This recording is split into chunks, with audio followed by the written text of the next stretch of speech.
Well, hello everybody, and welcome to the 279th edition of the Boxing Asylum Nuthouse podcast. I'm your host, Steve Wellings. Joining me this evening, we have Adam Smido-Smith, Donny Baseball, Andy Patterson, Ozzy Smith, and Tommy Allen. Plenty of action over the weekend. I suppose there was, really. We had a bit of action in Newcastle anyway. Lewis RITSON going through the gears in one round. A bit of Josh Kelly as well, going through the motions in 7 rounds, I think it was. We've got Josh Taylor coming up next week against Victor Postol. Bit of Triple G talk, maybe. Canelo. We'll see what's going on with that. But there's only one place to start this week, everybody. We're going to get stuck straight in with you, Mr. Guru. We're going to go over to Texas, first of all, I think, where Errol Spence Jr. successfully defended his IBF welterweight title against the overmatched Carlos Ocampo. Sometimes, Tommy, this is just what you get with these mandatory challengers. He hadn't really beaten anybody in and around the top 20. Quite why he was being shoehorned in by the IBF to satisfy Spence, the PBC, and all these boys is unknown. Do you give Errol a pass on this one, or should we be seeing better?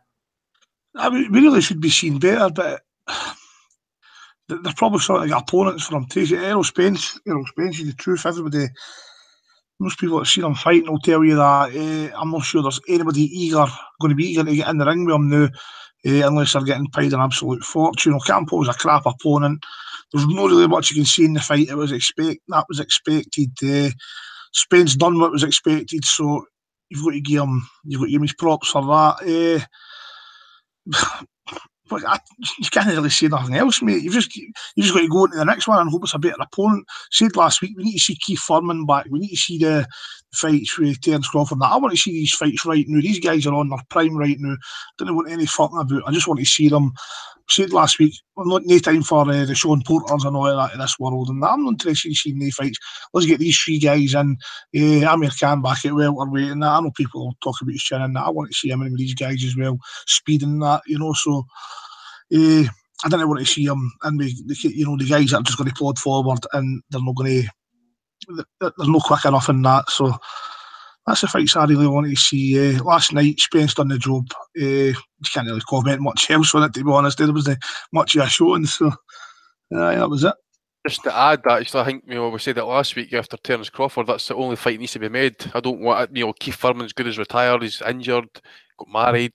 Willing to push, probably hitting the hash pipe as well. So that Crawford Spence, as I said it last week, it is the only fight to be made at welterweight. Tommy is right as well. These guys are new in their prime. There's some good fights at the top end. Quite a lot of divisions in boxing at the minute. We need to get these fights made. Yeah, Keith Thurman, I don't know what's going on with him. I see videos of him playing these musical instruments. I think he's hitting the bong harder than the caterpillar in Alice in Wonderland, man. He's all over the place most of the time, Andy. But, I mean, just talking on Spence, they were mentioning names last night, maybe the winner of Porter against Garcia. With Porter's ugly style, you can see Spence, I'll go so far as to say, making short work of him, and especially Danny Garcia. Garcia's so slow of foot.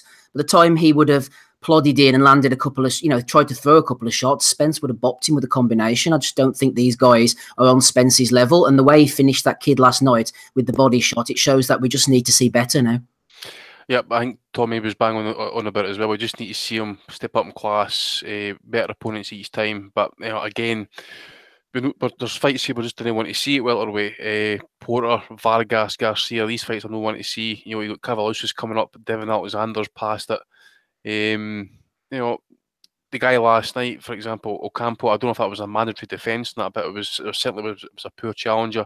You got the French boy or the French Tunisian and stuff. He's also an also-ran ex-European champion. You got Larrera coming up there. There's nobody, I don't think, at welterweight that can actually give Spence at this point any problems outside Terence Crawford, and then there's still question marks over that because we know Spence is a beast at 147, probably going to outgrow it and maybe move up in weight. It's going to come up at some point, I think, probably in the next 6 to 12 months. Crawford's probably still have to kind of fill out at 147, so you probably need to say Spence is probably favourite for that fight. But Thurman, we don't know. Matisse's fighting Pacquiao, so again, as I says, we just didn't want to see Spence sit on the fence for the next 6 to 8 months and that. We need to see him out, active. If we're going to see him in with Devin Alexander and that, then that's what it's going to have to be. But again, as I say, everything needs to point towards and get negotiations put in place for this Crawford fight. I don't care how it gets made, it just needs to get made. Certainly agree. Shout out to everybody in the chat. No doubt they're watching this Brazil-Switzerland game, Smido, but all the Galacticos you need are right here, including you, the biggest, heaviest hitter of them all. Tell me about Errol Spence then, Smido. It only lasted for a round. No doubt you would have seen it. Talk about future opponents if you want, because last night it wasn't much of a spectacle. But like I said to Tommy, he can only beat what was put in front of him. Yeah. There's not really much we can say on the fight. The opponent was overmatched. Was this a mandatory, Steve? Yeah, I'm going to say yes. I think it was. Yeah. Well, if so, we can maybe give him a pass in terms of quality of opponent. He's just a bit of a killer, really, isn't he? I know I said that about Crawford last week, but we equally like Spence just as much, and it would be excellent to find out who is the better of the two. Agree with what Tommy and Andy say that a lot of other fighters in the division have fought themselves or not fought themselves into irrelevance, i.e. inactivity, from Danny Garcia, Keith Thurman, Amir Khan, etc. We don't want steps to the side like Sean Porter. We want to see him in with the top kiddies, and it's as simple as that. Can anyone enlighten me, possibly Donny, how easy it is to make the Crawford and Spence fight? Because I'm lost in terms of TV divides nowadays.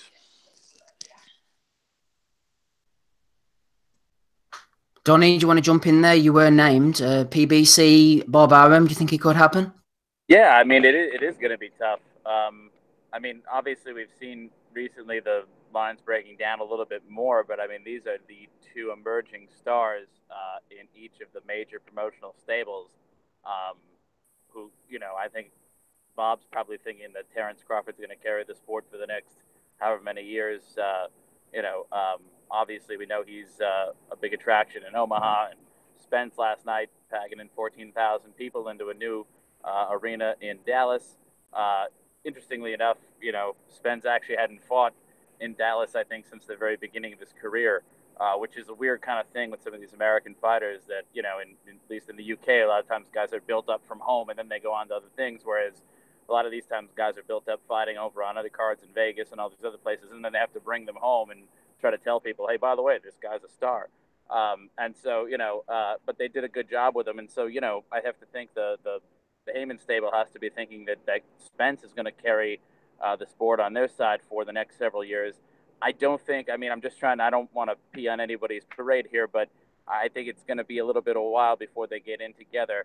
I think that they're going to want to have both of them unify a couple of titles maybe, and then get in with each other. I think maybe the optimistic outlook for this fight is probably in a year from now.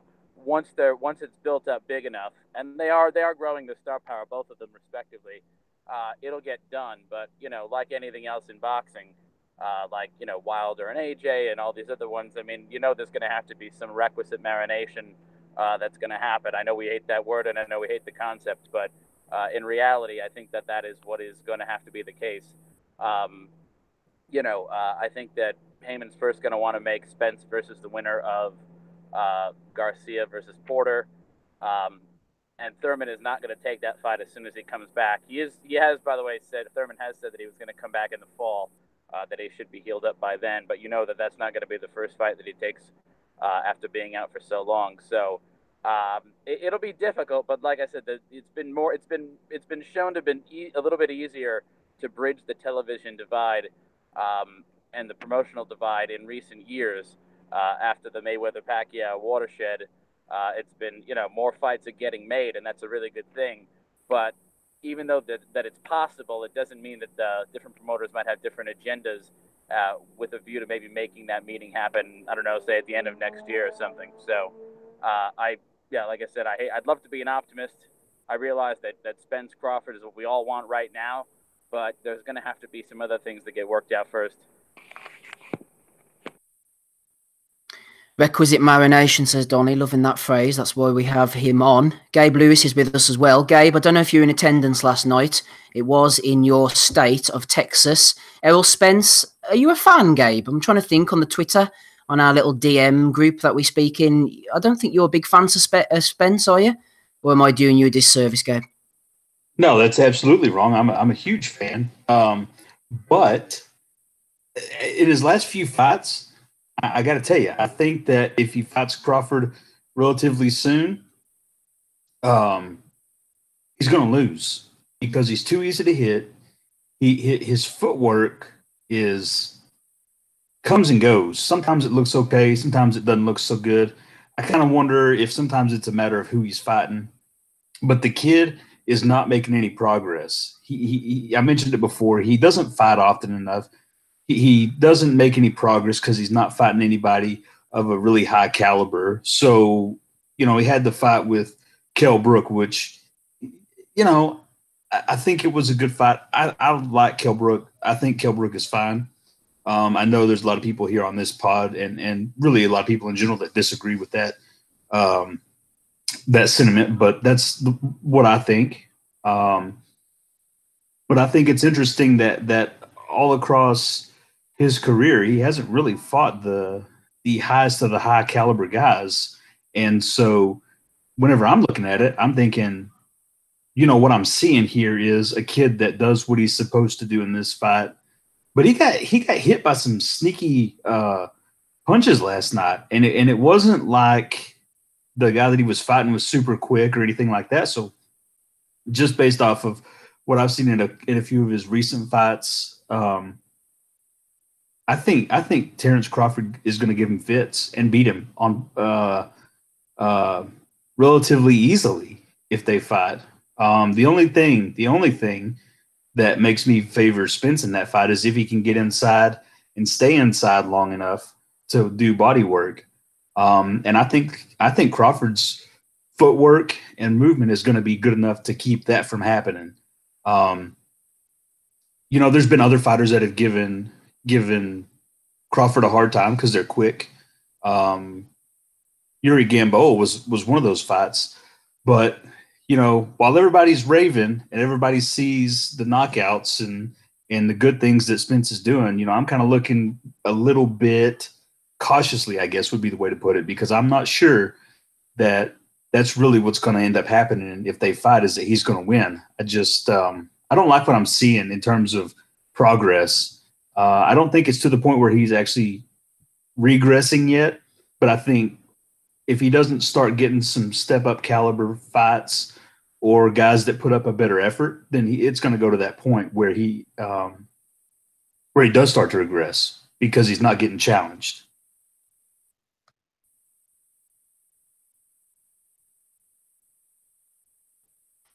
Thanks, Gabe. That's me, Steve, coming back in. Donnie, just hold fire because we've got our first guest of the evening on the line. I'm delighted to welcome Chantel Cameron. How are you, Chantel?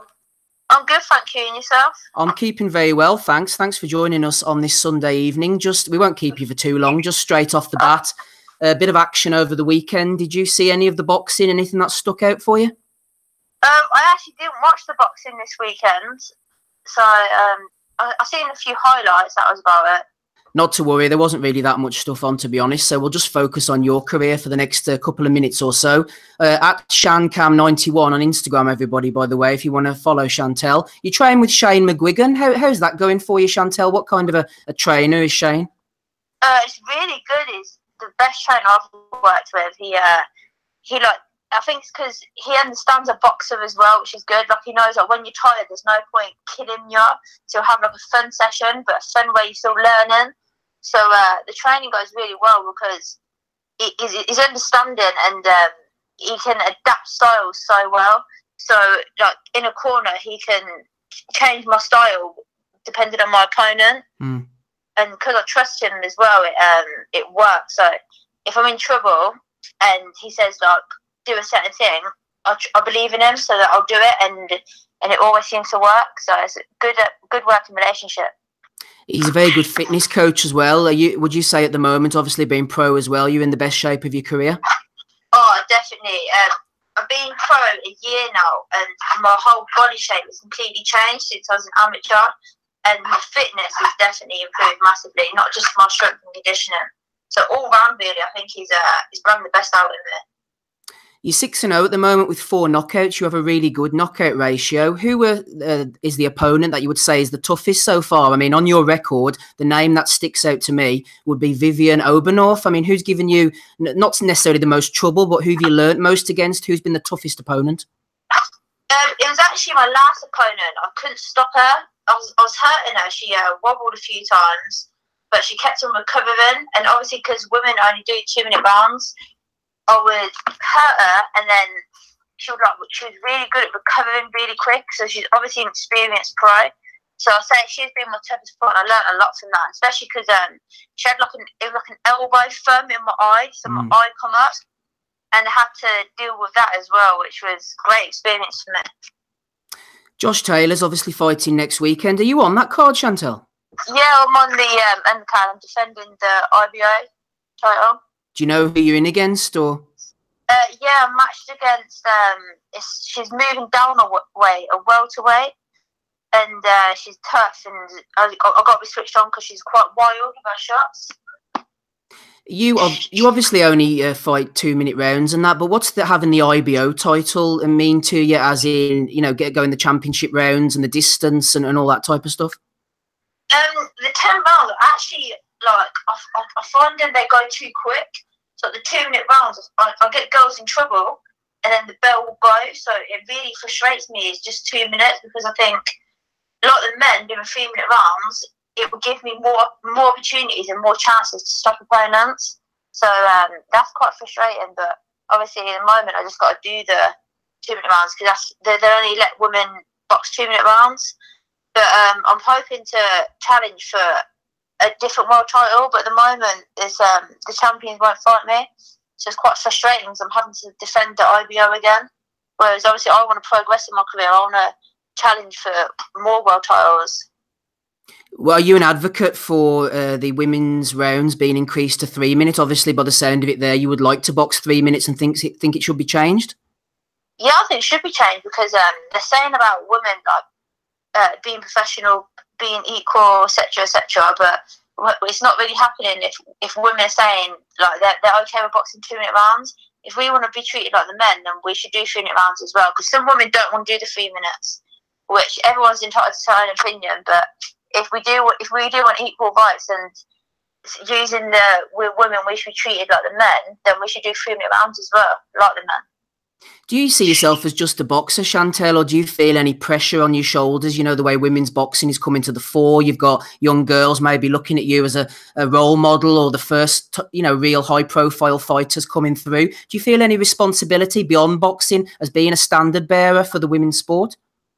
No, not really. I think you just take it in stride. Like, it's good that the younger generation are looking up to the likes of me and some of the other boxers, but I don't really feel the pressure of it, because I'm focused on my career, and I want young girls to get in the boxing gyms and take part. But I don't really hold it as like my responsibility. Just to remind everybody listening, we've got Chantel Cameron on the line. She is at Chantel Cam over on Twitter and ShanCam91 on Instagram. We will tweet that out later. A couple of the guys are going to come on and ask some questions shortly. We're not going to keep you for too much longer, Chantel. Just from me, on the world scene, you're obviously number 4 in the world, according to BoxRec. Delphine Persoon is the number 1. She had a win recently over Natalia Aguirre. I mean, she's fought a lot of times, hasn't she? 42 times altogether. I mean, have you seen much of her? What do you think of Delphine? Yeah, so my team actually offered her a fight, because obviously I want a new world title. Like, I don't want to just hold on to the IBO. Like, I want a more recognised world title. So Cyclone actually contacted Delphine to get a matchup, and she declined. So she's very experienced, and it would have been a tough fight for me, but I felt like I would have been ready. So it's a bit disappointing, but I'm hoping that I do get to challenge her, because obviously, like, I want to take the risk of fighting the best. There's no point just trying to protect my record. I'd rather challenge myself and see if I'm up there with the best. Yeah, I see on her record she's had a lot of fights in her native Belgium. Sometimes fighters get very comfortable, don't they, at home? Yeah, it's annoying though, because like she's okay fighting at home, but she kind of like if she wants to be the world champion and be number 1, then I think she should be fighting people that want to challenge her and that have got winning records as well. Yeah, that's a very refreshing attitude. If any of the guys want to ask Chantel any questions, hopefully you'll be able to hear them. Anybody want to jump in here? Yeah, I've got a couple of questions. One of the big fights, Chantel, is obviously Katie Taylor. Has that been talked about in your team, or is that one, do you think, further down the line? Because it'd be certain for a great matchup. Obviously, you can both Punch, and you're both well known in the UK. Yeah, my team has mentioned it because obviously she wants to her like challenge is to be undisputed champion in the lightweight division, and that's what I want. So my team has spoke about it, and hopefully there will be a potential matchup. And obviously, again, like Katie Taylor's the best woman boxer I think in the world. So obviously, I want to get in there with her and mix it up with her because there's no point just boxing people that you know can beat. I'd rather challenge myself. So hopefully the matchup will happen, but I think I just got to wait and see. And leave it to the team as well. Like they'll push me in the right direction. Yeah. And what made you turn over as a professional? Did you grow frustrated with like amateur decisions and amateur politics? What was the decision for turning over? The amateur game just did not suit me at all. The judges were just, I think it was my style as well. I had a come forward style, throwing bunches, and it was hard to get decisions. Even if I beat the girl up for 4 rounds and the girl just like held on to me, she would always get the win. So it just it's too much heartbreak in amateurs, and you put in all that hard work and you just get it taken off you because they don't like your style or there's just something they don't like about you, and you lose fights, and it was just heartbreaking. So I gave up boxing because I had enough of it, and I wasn't even looking to turn pro. I was looking to just walk away. But then McGuigan's got in touch, and I thought, oh well, this is a new chapter, and took it from there. I was going to say, do you think it was part of like a breed of like female boxers who were making it, you know, like well known to the general public? There's obviously yourself, Katie Taylor, Nicola Adams, Savannah Marshall. Is that something that's like quite proud to be a part of, and you hope to take it to the next level in the next, say, 12 to 24 months? Yeah, definitely. Katie Taylor, she opened the door up for all of us women to turn professional. It was Katie who turned over, and then more people were like recognising women's boxing. So everyone's got to respect Katie because what she's done has been great for all of us women. So hopefully now, like myself and the others, we can keep it going so the younger generation can follow our footsteps. And I was just wondering, I think it's either next week or the week after up in Detroit, Claressa Shields and Christina Hammer both fighting on the same card. Obviously, the view is to match them up with one another. Who do you have in that fight? Which might be, I think, maybe the argument for pound supremacy in women's boxing. To be fair, I've watched Claressa in the amateurs a lot. I've not seen much of her professional. I've just seen highlights again. But I can't really comment because I haven't really seen anything on the Hammer. So I can't really comment there. No problem, Chantel. I think that's all the questions from the guys. Just final question from me. Actually, you may not have any opinion on this whatsoever, but a few months ago now, we had a ring card girl on called Judy Fitzgerald from Ireland, and it was around the time that the ring card girls, you know, they were sort of doing away with them in various sports, and it was all a big, you know, they were talking about it in the news and what have you. Do you have any opinion on that whatsoever, Chantel, or do you not get involved in the, you know, the whole issue of ring card girls? Do you know what? It really didn't bother me. I think there was a lot of fuss about it, and personally, I thought it was a fuss over nothing because at the end of the day, they're doing no harm. Boxing's about entertainment, and it was entertainment for the audience. And my answer to that is when I was boxing, there was no ring card girls, and I didn't know what round it was. So it's kind of like for a boxer, it's kind of like leaves you in limbo because you want to know what round you're in. And when I boxed and there's no ring card girl, I had no idea what round it was. Yeah. So it was a bit like, and I just think it's like they're getting paid, they're doing a job. I don't think it should be taken away from them. In the sport's for entertainment, and if people are entertained by that, then let them do their job. It's it doesn't faze me one bit. It could be anyone in the ring carrying a card. So. Chantel, thanks for speaking so candidly. Are we going to get to see you on the telly next week, hopefully? If not, Channel 5, maybe sometimes like Spike or the internet, they put it on, don't they? Yeah, I think it'll be on Spike TV. Excellent. We'll keep an eye out for it. At Chantel Cam on Twitter. Any more shout-outs before we let you go? No, that's it, thanks. Brilliant. Thanks for joining us. We appreciate it. No worries, thank you. Thanks, Chantel. Bye. Chantel Cameron there. Thanks to Ozzy for sorting that one out. I thought she spoke very well, actually, and you'll see her next week boxing on Spike on the Josh Taylor card. We'll be talking Taylor Postal later on. Ozzy, we haven't had a chance to get your opinion yet on the Errol Spence Jr. OCAMPO card. If you want to tell us about the main event, and then after we get our second guest on, we'll maybe move on to the undercard. I think a bit of Daniel Roman he was fighting, and also a quite bizarre fight between Fortuna and the name escapes me right now. It was Granados, wasn't it? Tell me about Spence, though, first of all, Ozzy. I thought he did exactly what was expected, really, and that was dispose of a very poor mandatory. And it's not unheard of with the IBF now, is it? These seem to be cropping up more, you know, these mandatory challenges, no matter what weight, particularly welterweight, actually. We've seen Kevin Bizier previously. We've seen Jojo Dan, and they worm their way into these situations, boxing relatively poor opponents, and end up as mandatory. And then obviously when you've got, you know, like an elite level, like world-class champion, they just look levels and levels out of the depth. And for Errol Spence, it keeps him active, but at the same time, he didn't really do anything. But he got caught a couple of times, and it was a good point made by Gabe before that. He does get caught as well, but at the same time, you do wonder, would he change his style and tactics dependent on the opponent? Maybe he had no respect for that opponent last night and felt he could just walk through him. The body shot was an excellent shot. It was lethal, and it just wiped him out completely. And now I think it's at the stage in the welterweight division where we want to see the bigger fights now, the unifications. I agree.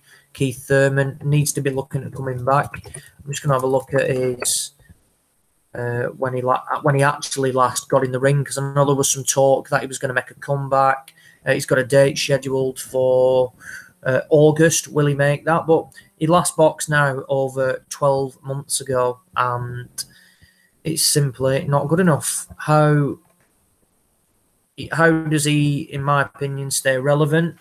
He needs to get back in the ring quickly. You've obviously got Danny Garcia and Sean Porter up for the vacant WBC belt. Do they pose a problem to Spence or Crawford? In my opinion, no, which makes perfect sense then that we want to see the Errol Spence and Terence Crawford fight. I think that's a huge, huge fight. Does it happen next? I can't see it. Does it happen in 12 months? Who knows? But I think it has to happen. It's one of the better fights. And I like the way that they're starting digging out each other online and on social media and in interviews now. I think that's always a positive, particularly, you know, if you can get a bit of publicity behind that. So fingers crossed that we can see that fight next, because I think everybody will be tuning in and wants to see it.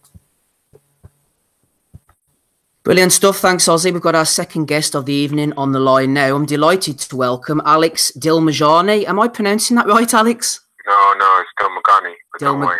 Dilmagani. Apologies about that. I'm off to a bad start. Hopefully we'll recover from that. Thanks very much for joining us, though. I know Ozzy has sorted out this call. First of all, let's get straight into it. You were originally based in the UK. Your first few fights are over here. Do you want to just explain, whenever you turned pro, the story and how you came, you know, to get from there to where you are now, if you wouldn't mind?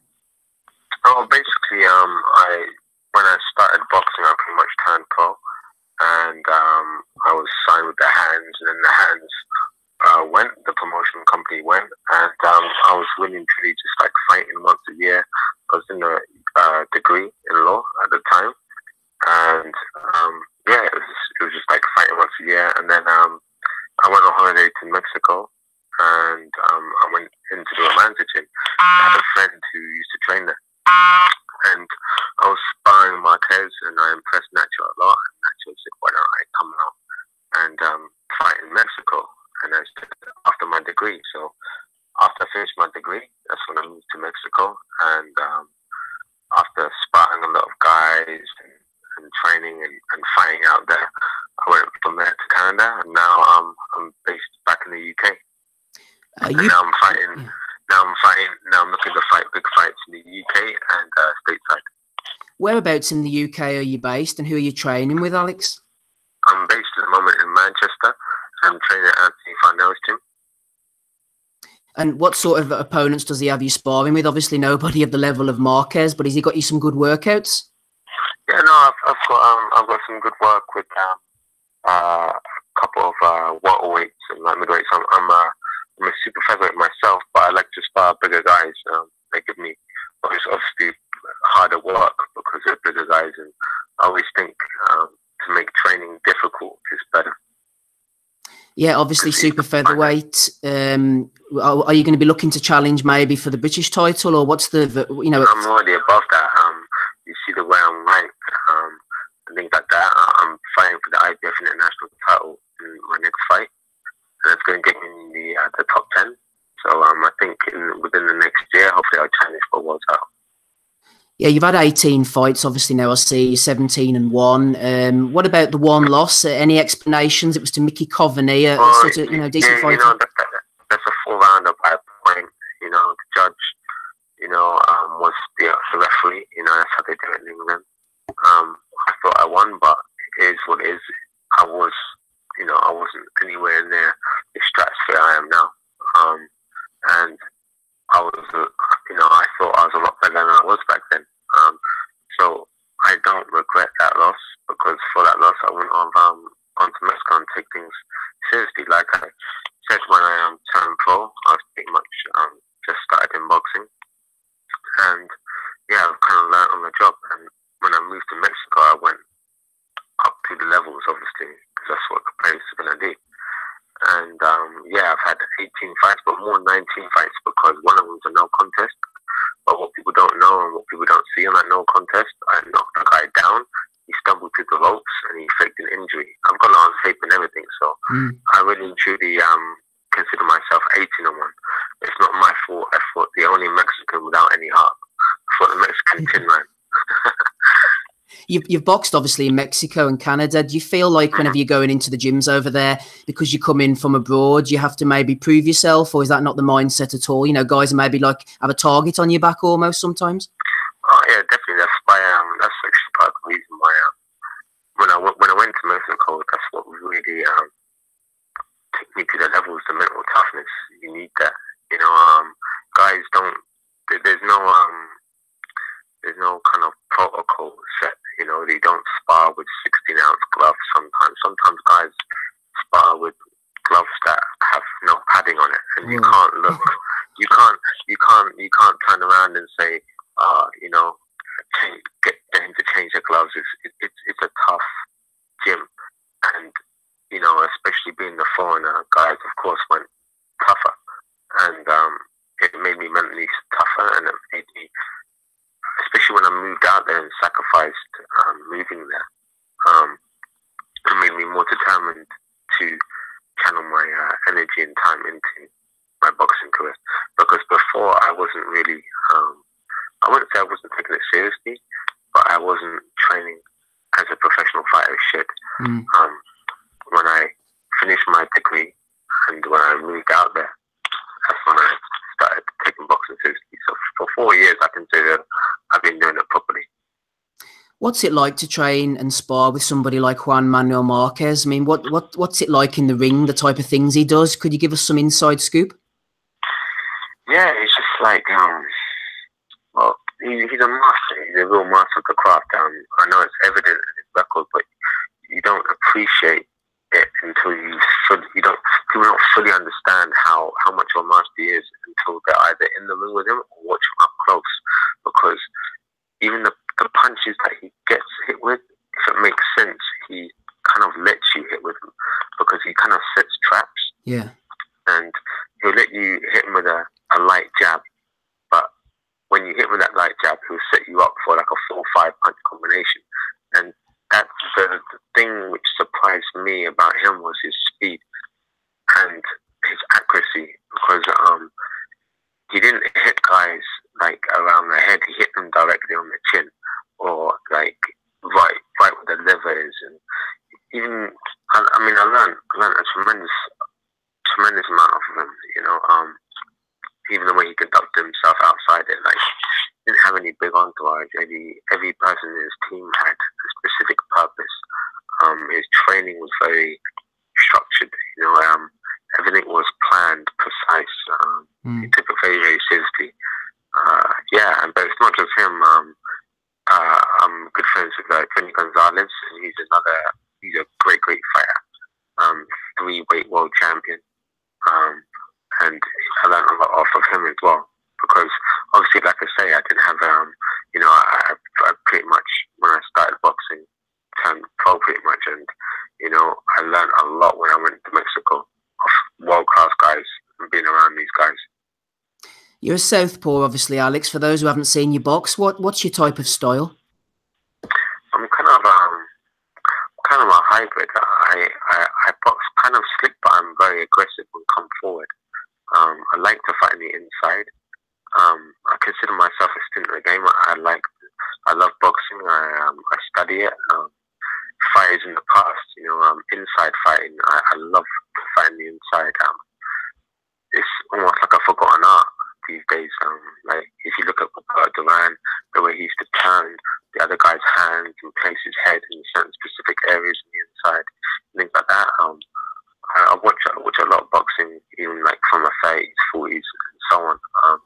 So I like to do some shoulder rolls. I don't like to waste a lot of punches. I'm relaxed in there, but yeah, I'm aggressive. And obviously now you're back in the UK. Is there any promotional link-ups being talked about? Maybe get to see you on the TV or anything?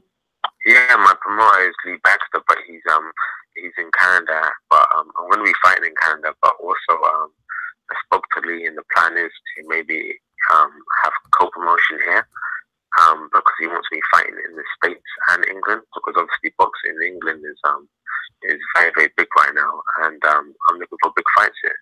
Anyone, there's a few names ranked above me in England, and I'll happily fight anyone of them.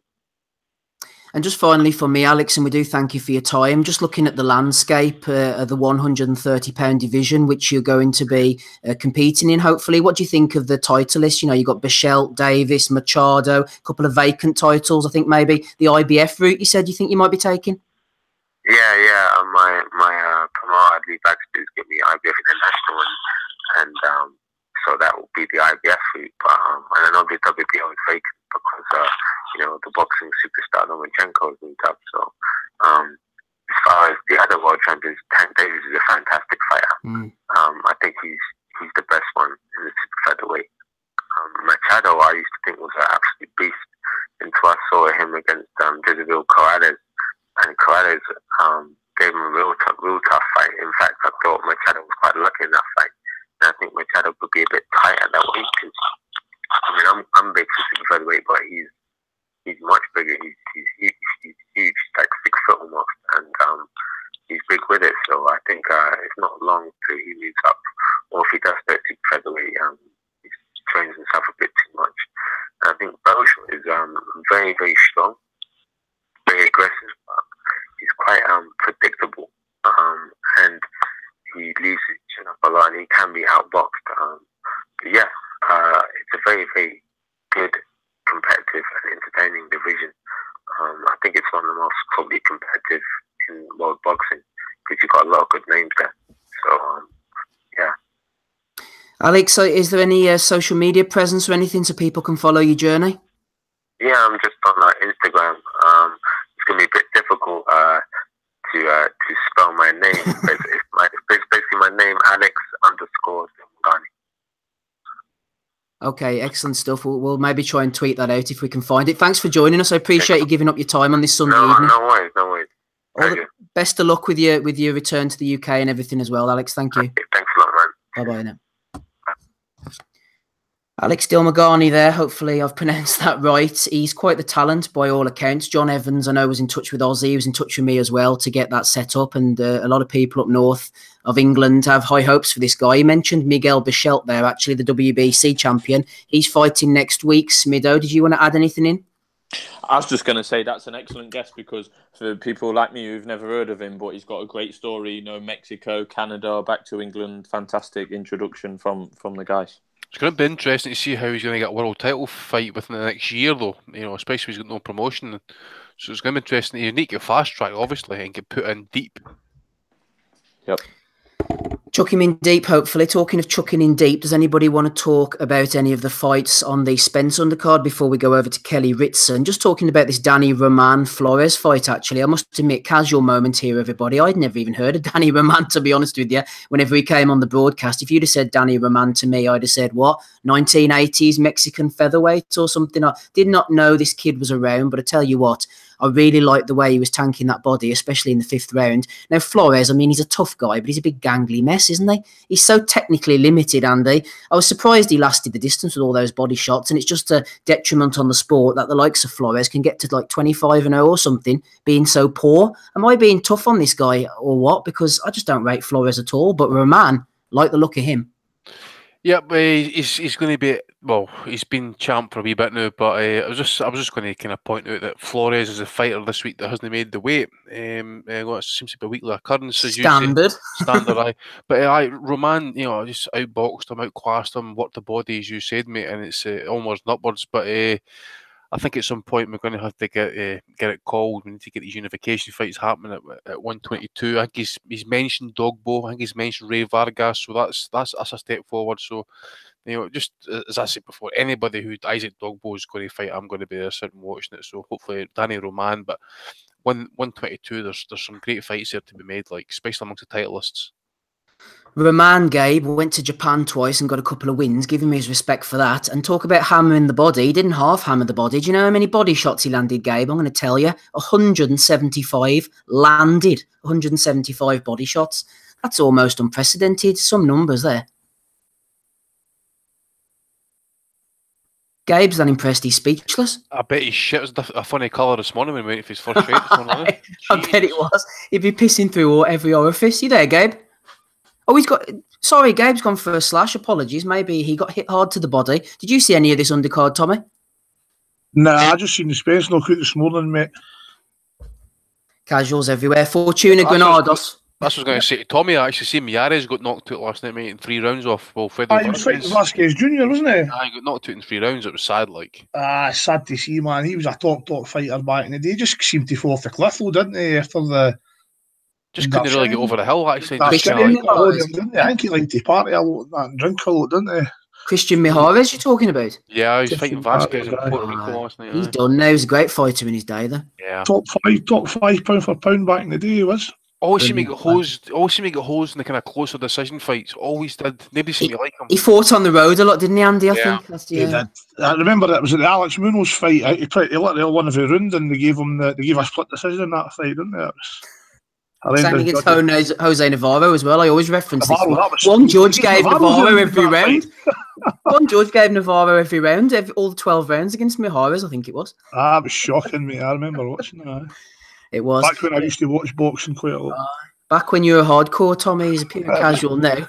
He's long gone. It was Terrasas, man. I remember when he fought Terrasas, he got hosed in that fight. He clearly won it. Well, didn't he clearly win it? It was a close fight, but split decision. But I think he got it. Obviously, he took Santa Cruz a distance as well, But just he must be getting on. He'll be pushing 40 now, Miyares. Oh, easily, yeah, he must be, yeah. Aye, can't be far off it. Right, talking about the other fight, mate, I was hoping to talk to Donny about this, but he's disappeared, actually. We were talking off air about the Fortuna Granados fight. Now, Donny had the same opinion as me. I know that the commentary team couldn't really say anything. They were trying to hold back, but what happened here was I thought the referee was maybe a little bit overzealous in deducting a couple of points for Fortuna. Then Fortuna got pushed out of the ring. The referee was trying to pull him back in again, but he said he'd hurt his neck. Now, the skeptic in me says that Fortuna saw a way out of this situation. The fight was slipping away from him due to the referee's actions. He thought to himself, 4 rounds haven't been completed here. The referee is going to be a complete arsehole. He's just deducted 2 points for no reason. I can get a get-out clause here. And the ropes, I don't know who put up the ropes, but they were loose as hell. And I don't know if you saw it, but I think Fortuna, and I don't blame him, saw an opportunity to get out of a fight that was going to be a hell of a bitch to win, and he took it.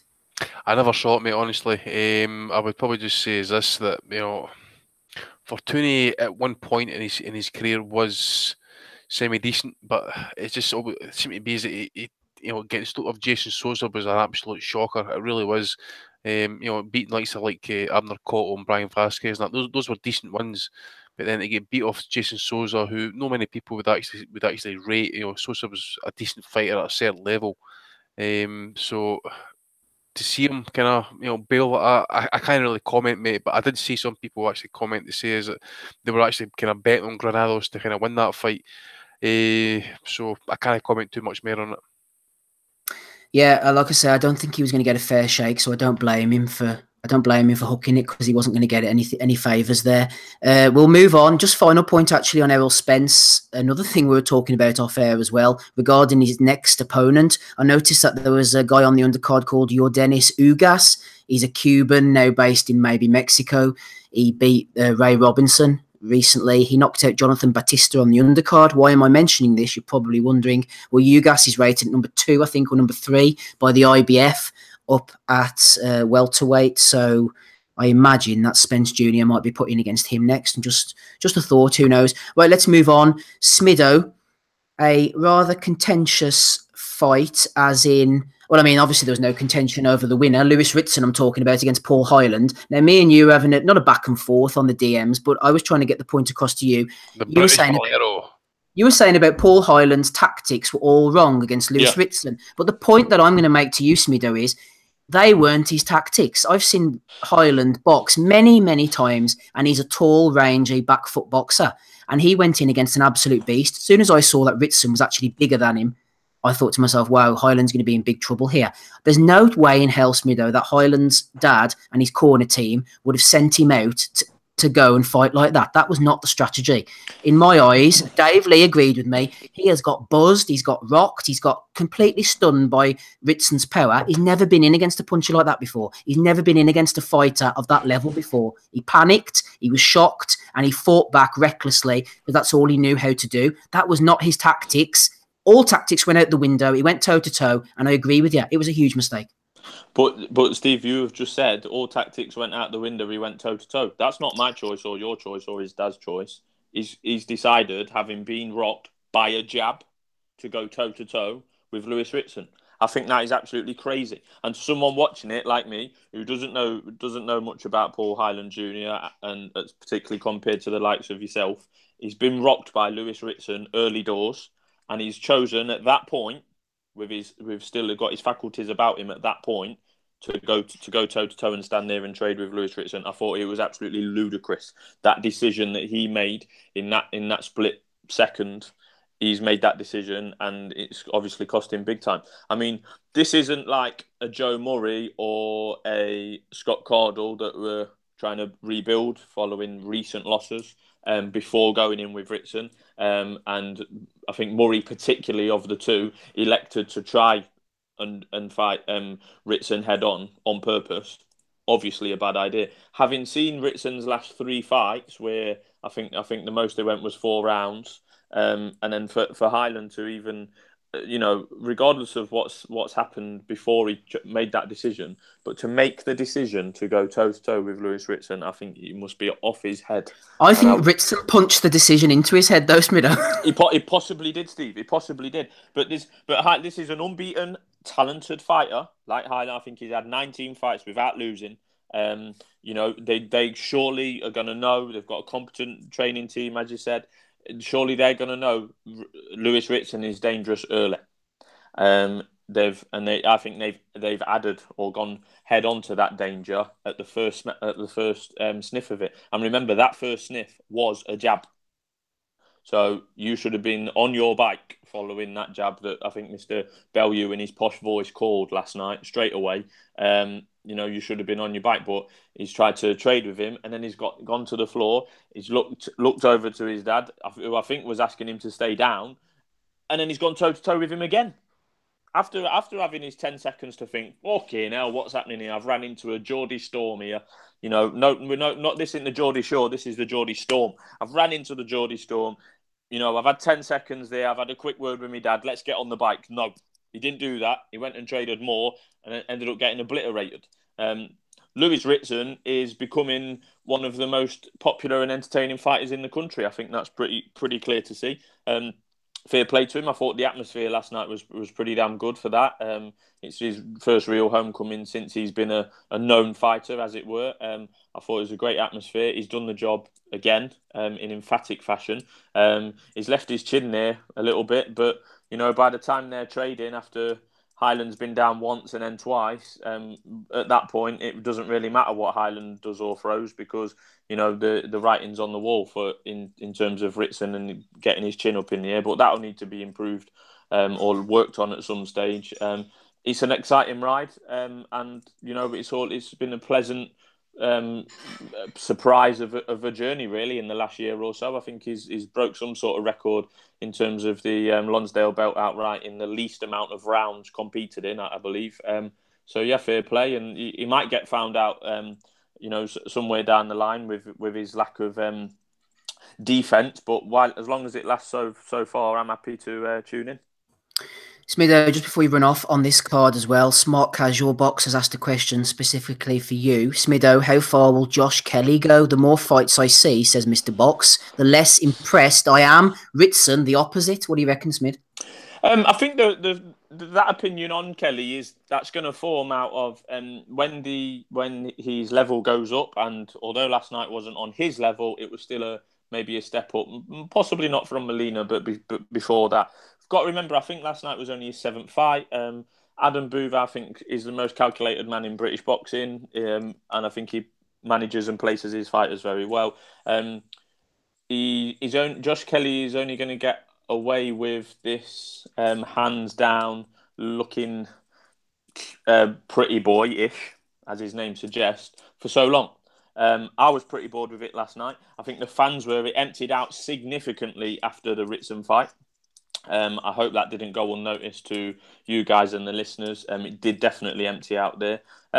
He's going to get away with that, but not for too long. He needs to be putting his foot on the gas a little bit earlier and going for it. I'm not impressed by this hands down the side style, but I think Kelly himself in the interview genuinely thinks that that's part of his.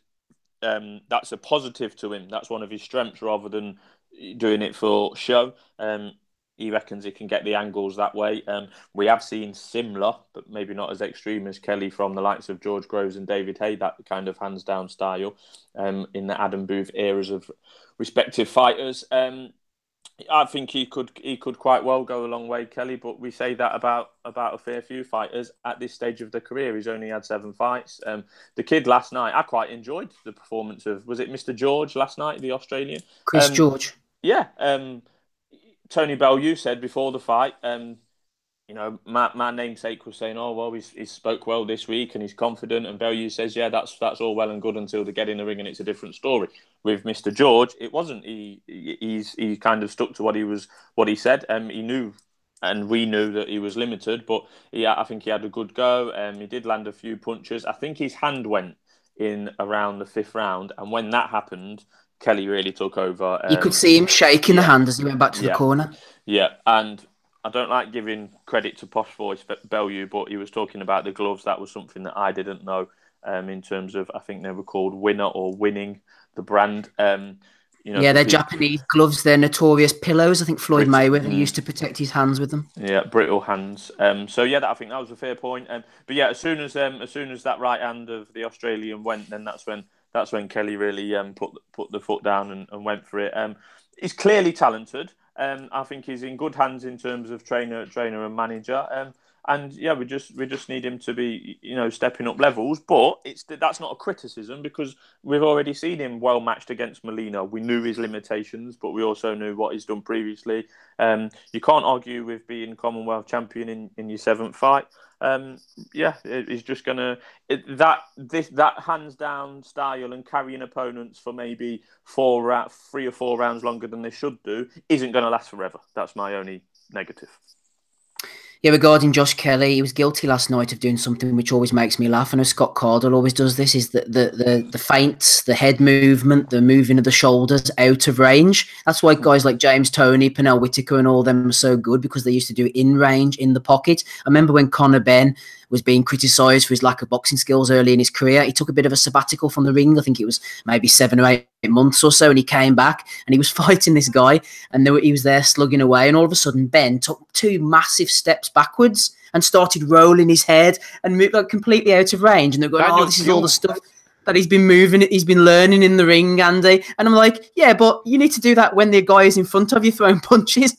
Daniel Gill used to do that, actually. Exactly the same thing you just explained there. See if Daniel Gill would take maybe like, say, like 2 shots or whatever, and that he would step back and he would like bring his hand up to his side of his face and then kind of get that kind of Floyd kind of like shoulder roll type move. So you just got hit with 2 shots, dude. What's the fucking point in pulling that shit? It was Scott Caldwell though. He was like, move to the left, move to the right, shoulders, head, bob, in and out. You know, head goes and then stands in range, bang, gets hit. Oh, unbelievable. See, to be honest, Ritson, he is. I agree with Smiddle. The fact is that he's becoming one of the most exciting fighters in Britain at the minute. Taylor's obviously up there as well, but Ritson, he's clearly carries the power. Hopefully, he can stay at 135 because there is some good fights to be made. Now, he has cleaned up, so to speak, at domestic level in Britain. I don't know how clear you want to get into that, but the fact of the matter is, like, Scott Cardle took that fight on late notice. Joe Murray did it on 1 round, and Paul Heyland obviously 1 round as well. So he needs rounds. That much is pretty clear. I said last night, obviously Campbell's fighting the Frenchman, Mendy, I think it is, in a rematch.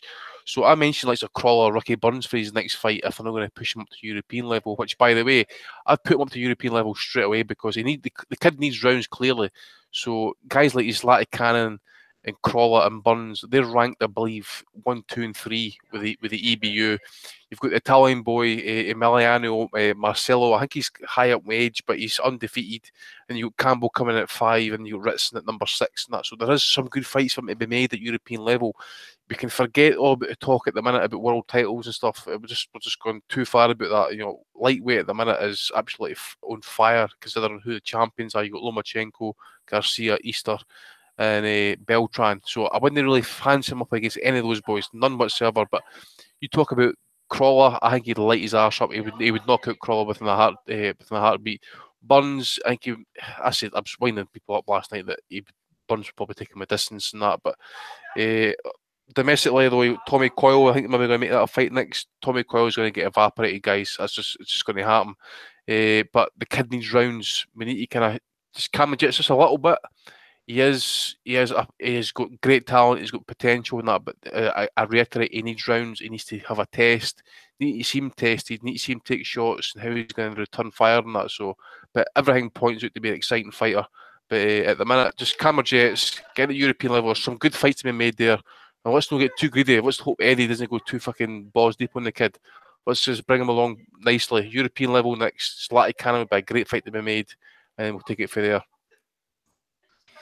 Ozzy, just going back to the Ritson Highland fight, don't misunderstand me here. I don't believe that Highland would have lasted 3 or 4 rounds, to be honest, and I picked him to get knocked out before the fight. Maybe, though, I thought he would go about 7 or 8, but Steve Gray's stoppage was infuriating. I know he'd been down twice and everything, but he got to his feet. Steve Gray was like, come to me, you know, show me your hands, whatever, looked into his eyes. He did all, you know, Highland passed all those tests, and then he waved it off.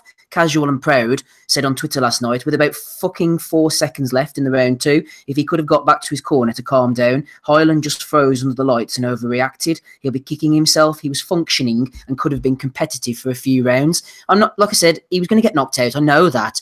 But this raises its head time and time again. I mean, maybe you completely disagree with me, but why did Gray wave it off then? I mean, it's just, I don't know. Am I getting it wrong, Ozzy? Tell me. I saw him, he gestured to the corner because I think something was made. I think something was said, you know, when it was waved off. And I think he held up 3 to the corner. Not sure why, but yeah, when there's so few seconds left and the fighter clearly looks, he's buzzed, but he looks okay, then that the break between the round can obviously be a bit of a game changer. But at the same time, Steve Gray has obviously seen something that he feels that Highland cannot continue. And as he saved him just from a bit more of a brutal stoppage in the next round, like I said, he looked like he was basically caught in a bit of a, you know, like rabbit in the headlights when he got caught. And I think his game plan went out the window and he thought, fuck, what am I going to do here? What happens when you've never fought at that level, you know? Well, this is the thing is, though, right? This is what happens. For me, in my opinion, Highland lost to Steve Orman the fight before anyway. And then, he, in my opinion, he got a decision on the cards. And that was his first real fight, I think, just looking at his record. You know, like, the rest of them were just... Oh, he boxed at Adam Dingsdale and a couple of others, but the rest of them are just, you know, like, paupers from like Bulgaria and things like that. You don't learn anything against them. You build this record of like 16-0, and it can be a bit misleading. But Lewis Ritson, he's won the British title in I think 4 rounds because I destroyed Joe Murray, destroyed Scott Cardle, and destroyed Paul Hyland. And he gave Robbie Barrett a bit of a beating as well to take the title off him. So got to applaud that. He seems a level-headed guy, a likeable guy as well. I think he is the one to build in Newcastle, and Kelly jump on the back of at the moment. Ritson, he's got that exciting all-action style. Agree with Andy. I don't think they can talk about world titles, but there's levels about this. It's all right dominating at British level, but take it easy. European level, there's some great fights for him. Read somewhere that Eddie Hearn's on about he wants his next opponent to be either a Darlis Perez or an Isbel Barroso, but in my opinion, those are both guys that are dead at lightweight. Perez, we've seen numerous times over here, but he struggles to make the weight. And got beat last week as well. I think Perez as well. Did he get beat last week?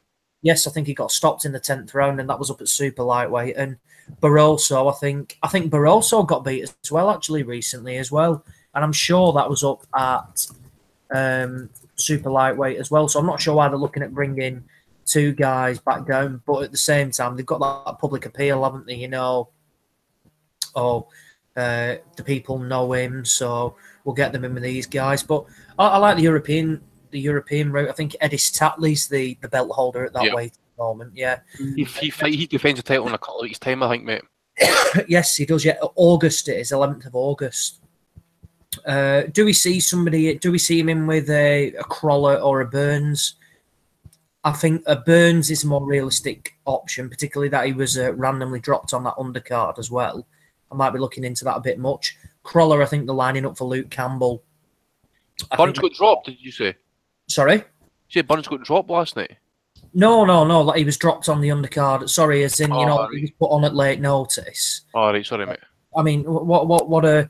You think, for his 50th fight, it would have been, like something reputable that he could have gone out on the back of, for example. But instead, he just put him in with some absolute no mark. Not exactly one to celebrate, is it? 50th fights of an excellent career, in with some shit. But no, lots to like about Lewis Ritson. It's a train I'm on board with. Wasn't too sure at first, but like I said, he's got a great style. One that is really fan-friendly, can clearly punch. And I think the fighters that will cause him problems are the ones that can box, that can keep him at distance. But it's going to take somebody decent because he's got bags of ability. He's got the backing of a promoter. So I look forward to his next fight. You'd like to think, in June, hopefully he can get out another 2 times this year. Because like you say, he's only had 4 rounds under his belt. So he certainly needs to get more. Otherwise, he could get found wanting purely for the fact he's not got any experience under his belts down the line at a later date. He's only 24 as well. And the thing is, I agree with what Ozzy just said there, Steve, is there's no point bringing like Barroso and Perez. They're dead at 135. You've seen the state of Barroso at 135 trying to fight Crawler. Who did Perez lose to the other week? I saw him on an undercard and I can't remember who it was now. Was it the Crawford Horn undercard he was on? Was it no Salcedo? Was it Salcedo or was it no? Is it the Russian Maxim Dadivio or Dadzio? Yeah, it was him. Yeah, he looked pretty good actually. Yeah, he got stopped in the 10th, and the cards where he was 3 rounds down on 2 of the cards, and he was up on one of the cards as well. So really, he's a competitor. Don't get me wrong. He's certainly, it will be a step up, and he's certainly competitive.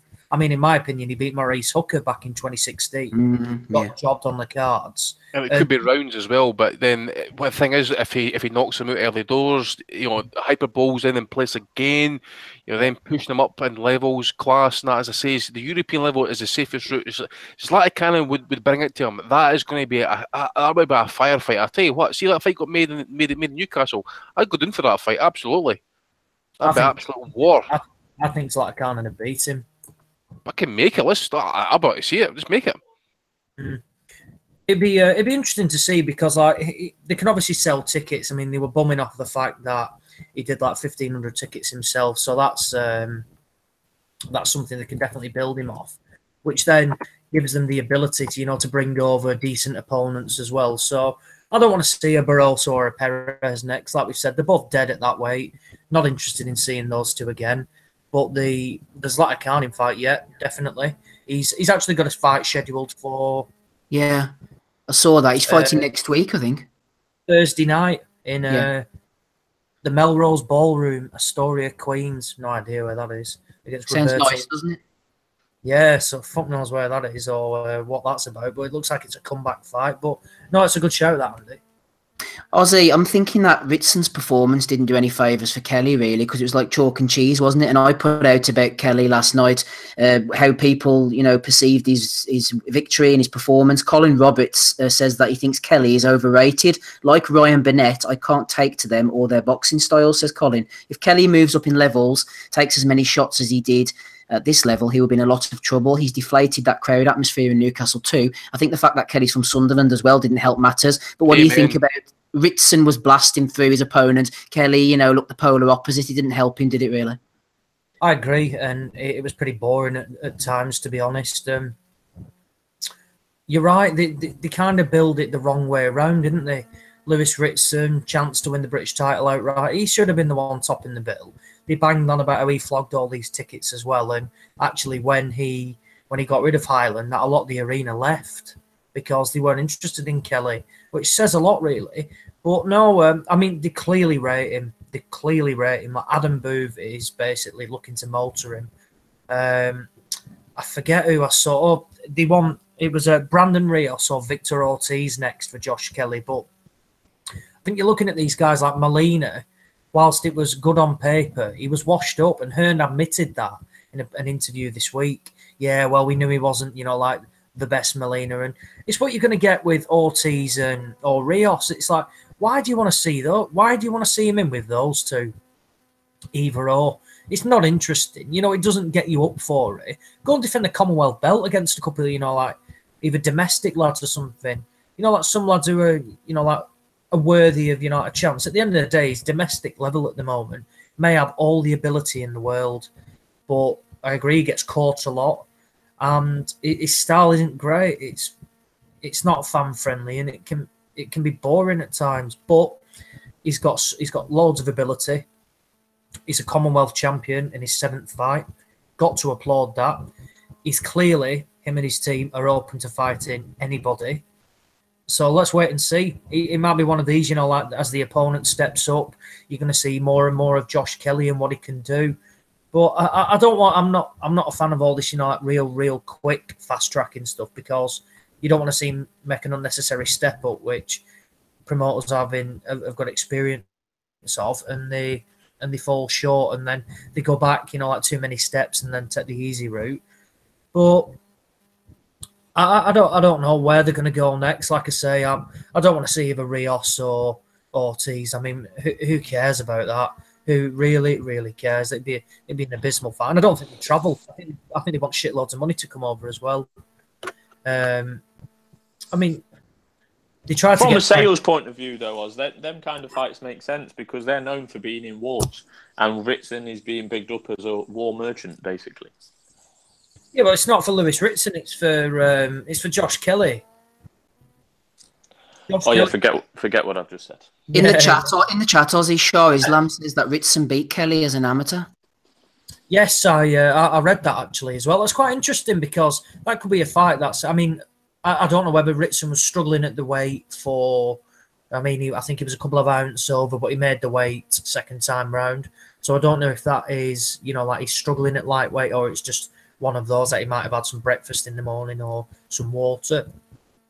But yeah, he's not a small lightweight, Ritson. It'd be interesting to see. I mean, whether they'll fight again. There's a couple of weights in him, so the good old catch weight might be rolled out, but I can't see that happening for the foreseeable, to be honest. Maybe in a few years' time, but I highly doubt it. Thanks, Ozzy Smith on the call with us, Andy Patterson as well, Gabe Lewis, Adam Smido-Smith. Rob Kelly's joined us. Welcome to you, Rob. Tommy and Donny have buggered off. Don't know what Donny's doing, maybe wanking himself off in his recliner. Shout out to the chat. We're waiting for Jason Chukwu to join the call later for Chukwu's chat. Half an hour of in-depth analysis. Where are you, Jason? Come and join us. Right, Rob, let's get over to you. No more messing about. No more Chukwu. Rob, let's talk about your namesake, Mr. Kelly of the Josh variety. We've had a question in from Liam Wynn before you get to Ritson. He says, will Josh Kelly's overconfidence in his unproven at professional level ability ultimately be his downfall? His skills are apparent, but so are his flaws. Moving away from shots and clinches with his chin in the air, too much posturing, getting caught too easily, etc. I want to see him succeed, but he needs to master some of the basics to achieve his potential. Also, as if that wasn't enough from Liam Wynn, his hands are down too much. Quite a damning indictment from Liam. Rob, what did you see last night?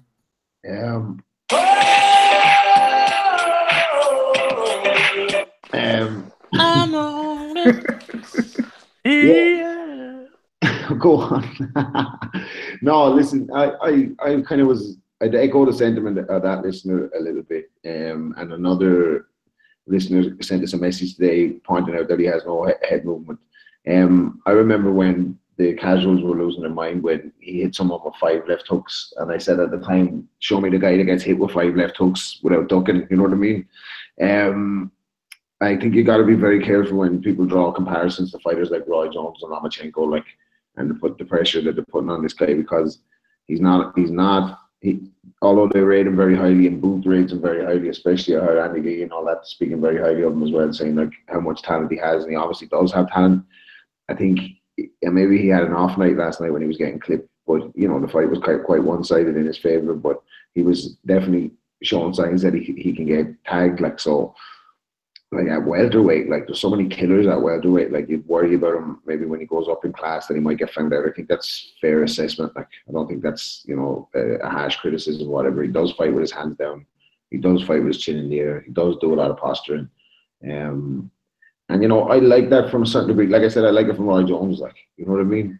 Because Roy Jones was a super special talent. Now maybe Josh Kelly will prove me wrong and go on to win a version of a world title, but I don't think he will. And what about Lewis Ritson? We were debating Paul Hyland's tactics or lack of. Yeah. I mean, Ritson's a beast, isn't he? Well, I didn't see anything last night. It didn't take me too long to catch up on the Spence and the Ritson fights. Like Hyland, yeah, the first thing I thought when I saw the fight was that he fought the wrong fight. Like, you know, he hasn't got that many knockouts, Paul Hyland. Like, he's not a huge puncher, but for some reason he wanted to have a gunfight. And even when he got dropped, I thought he showed maybe signs of naivety or a little bit of inexperience at the top level, where he didn't try to hold. Like, he got up and tried to fire back in combinations when his head wasn't clear. Beauty of a shot from Ritson that dropped him initially. He's a bit of a buzzsaw, isn't he? Like, and a lot of good fights out there at lightweight for him as he progresses. He's tall. He's got a bit of a fan base there in Newcastle. You know, they're going to turn out for him if he turns out to be anything. Like, so he's going to get good backing. He's getting good TV time. And yeah, I'm interested to see where he goes. I think it's going to be tough for him. Like, obviously, you know, lightweight's kind of a stacked division. Like, look at the kind of operators that are in there at the moment. But he's only young, isn't he? Like, so let's move him along and see. But I can see him knocking out several more guys before he even finds some trouble. So, Rob, just going up the escalator in terms of levels, did you catch Errol Spence another quick finish over the weekend? I did. The body snatcher. A lot of people were high on Errol Spence, myself included. And I still am. Like, he's yet to be really tested to me. I don't think Brooke gave him a test. I don't think anyone's given him a test. So that kind of backs up the hype a little bit, because we spoke about this before. It's the manner in which Errol Spence beats you. Right now, I'm very high on Terence Crawford as well. I probably favour Crawford's style. I like watching him more than Spence. Well, I'm big on both of them. But, you know, that's the fight that's inevitably going to happen down the line. But like I said before, I think Spence is too big from, like, put it in context, I think, and this is not always the way, you can't match, you know, fighters up like this, but I think Spence would have dealt with Jeff Horn the same way as he dealt with Okada or whatever his name was last night. Like, I think he would have crushed him in under 3 rounds. Like, I think he would have given Horn a brutal battering inside a couple of rounds and stopped him. Like, now, we know Crawford got the business done or whatever, and it's, you know, he looked great doing it, taking nothing away from him. He was absolutely superb. But I think, you know, the noise that they're making that this fight is going to happen, like, it really is 2 top welterweights in their prime. But I just think I'd give Spence the edge, just the sheer physicality of him. He is massive for a welterweight. He's like he's got the same frame nearly as a Sean Porter, except he has all the fundamentals and everything, and inside fighting and extreme power. He's like, what's that, like his 12th knockout in a row or something? His 9th knockout from a body shot. So he's the real deal, Spence, isn't he? He's the number one guy in 147. So let's try and get him unified. Like let's try and get all these guys with titles to fight each other now. Rob, just briefly, I haven't shit on Crawford's record this week. I know I got a bit of stick last week. I think Crawford's an amazing fighter, but his resume doesn't stack up for me. What is Crawford's single best win? Yeah, good one. I think the Postol win was brilliant. And what about Errol Spence? What's his single best win? Well, Brook, because before that he didn't really have one. Like, did he? He had, like, so there's no comparison, really, is the Brook against Postol? I mean, you would say Spence has the single best win, right? Okay. So what's Crawford's second and third best wins? Would you say Horn and Ndongo? I would say Horn is a great win. It was just from the performance.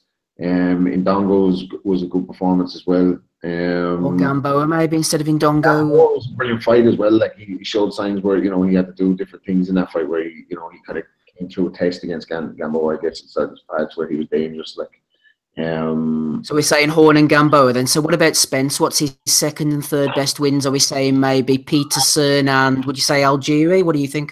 Algieri, Peterson, and Algieri. Yeah, I was just going to say, like, before, because we spoke about this big time before the Brook Spence fight last year, and we were saying, like, he is beating people, but who is he really beating? And I was like, I agree with that, like, but it's the way he's disposed of people. Like, he disposed of Chris Algieri, like, absolutely ragdolled him. Like, he smashed up, was it Lundy as well? Gave him no, it wasn't Lundy, it was Bundu, yeah, smashed him up. It was Crawford actually who beat Lundy. So yeah, I don't know. So we're saying Brook, Peterson, Algieri against Postol, Horn, and Prescott. Although it was kind of it was a dilapidated version of Breeders' Prescott, but he beat Breeders' Prescott as well. I don't know, man. I don't know how the resumes stack up against each other. Both of them, I guess, are coming into their prime where you guess they're going to have like their defining fights. Like, but what you'd say about Crawford is that no matter who he fought, he kind of unified the division. Like, and he's beaten like genuine world title guys at the three divisions that he's had world titles in. So I think you'd have to give him as equal credit as in terms of their accomplishments so far. Maybe Spence coming to the UK to take the title from Brook was, and stop him in the way he did. That was Crawford came to the UK to fight Burns. Obviously, Burns isn't, Yeah, it didn't stop him, but like, Spence kind of beat Brook emphatically, like, didn't he? Brook was in the fight for the first 6 rounds. In terms of the fight last night, I thought the guy had a goal, like, didn't he, for the amount of time he was in the fight, and he actually tagged Spence a couple of times, like. But you see Spence's strength, like, to push him back to the ropes and position himself to throw that body shot. Like, he knows what he's doing, so he's a slick operator, and he's ready to fight everybody. So that fight's going to happen. I don't think we're going to see it 2018 though. I think it'll be probably late 2019 by the time that gets made, by the noise that Spence was making last night. Like, he says he hopes Crawford keeps winning and he keeps winning and they build a big pay-per-view fight. So obviously Spence is not ducking anybody and Crawford's not ducking anybody, but I think they're going to let that one marinate. Unfortunately, I don't think we're going to see it straight away. But maybe we need, maybe Crawford needs to grow into welterweight a little bit more anyway, and have some more wins there before they make that fight. What are people's thoughts on that, by the way? I don't want to kind of sidetrack things, but what are people generally feeling if Spence versus Crawford? Yeah, jump in, guys. I wasn't trying to hijack Rob or anything, but I was talking last week about Crawford's record going up against Lomachenko's, but now I'm putting it out there. Crawford's record in comparison to Spence's record. People off the top of the bat would say, oh, no, there's no comparison, but I mean, I think I've made the point there, maybe. I don't know what you guys think. That Crawford's record, for as talented he is, just doesn't stack up. Nobody gives a shit, Rob. I do. We should move. I think you're right. I think Spence does have a better resume that the average to maybe a slightly over average fan is going to recognize. With Bundu, Algieri, for sure, people will at least say, oh, I've heard that name before. So I think that Crawford has a lesser resume, kind of on paper. I you know, I'm kind of on the opposite end of the spectrum as Rob. I think in terms of what I, you know, see in front of me about how Spence is going to perform, because I just don't think he's going to perform that well if he fights Crawford. The chat is split, you know, in both ways. A lot of people saying definitely Spence, a lot of people saying definitely Crawford. It's one of them fights that has captured the imagination. The thing is, 110%. What I was going to say is at 135, he beat Crawford, beat Klimov, Burns, Gamboa, Beltran at 135. 140, Delorme, Derejon, Hank Lundy, Victor Postal, John Molina Jr., and Felix Diaz and Julius Ndongo. You can see where Steve's coming from as well. But then if you look at, you know, Lomachenko, he's got Martinez, Walters, Sosa, Mariaga, Rigondo. You know, not a lot of people were actually giving him a lot of love after all those fights and that as well, until he actually beat Linares. You know, so again, it's like you're only good as your last fight. So, you know, it looks like that the likes of Lomachenko will probably fight the likes of Beltran next and stuff, but it's really doing what Top Rank are going to do with Crawford. It's going to be interesting to see who they put him in with next. And again, guys, I'm not expecting anything big or great for Crawford's next opponent, in all honesty. Any credit though, Andy, in the bank for the fact that Loma's resume is, you know, condensed to a third of Crawford's amount of fights. I mean, we're looking at what, 10 to 30 or thereabouts. Yeah, well, the other point you could add as well, is if you look, like say from like the Martinez fight. Okay, Martinez was a long-standing 130-pound champion. He was obliterated, you know, great left hook and that. But then if you look at the run he went on, then I feel like Walter, Sosa, Mariaga, and Rigondo, they all quit.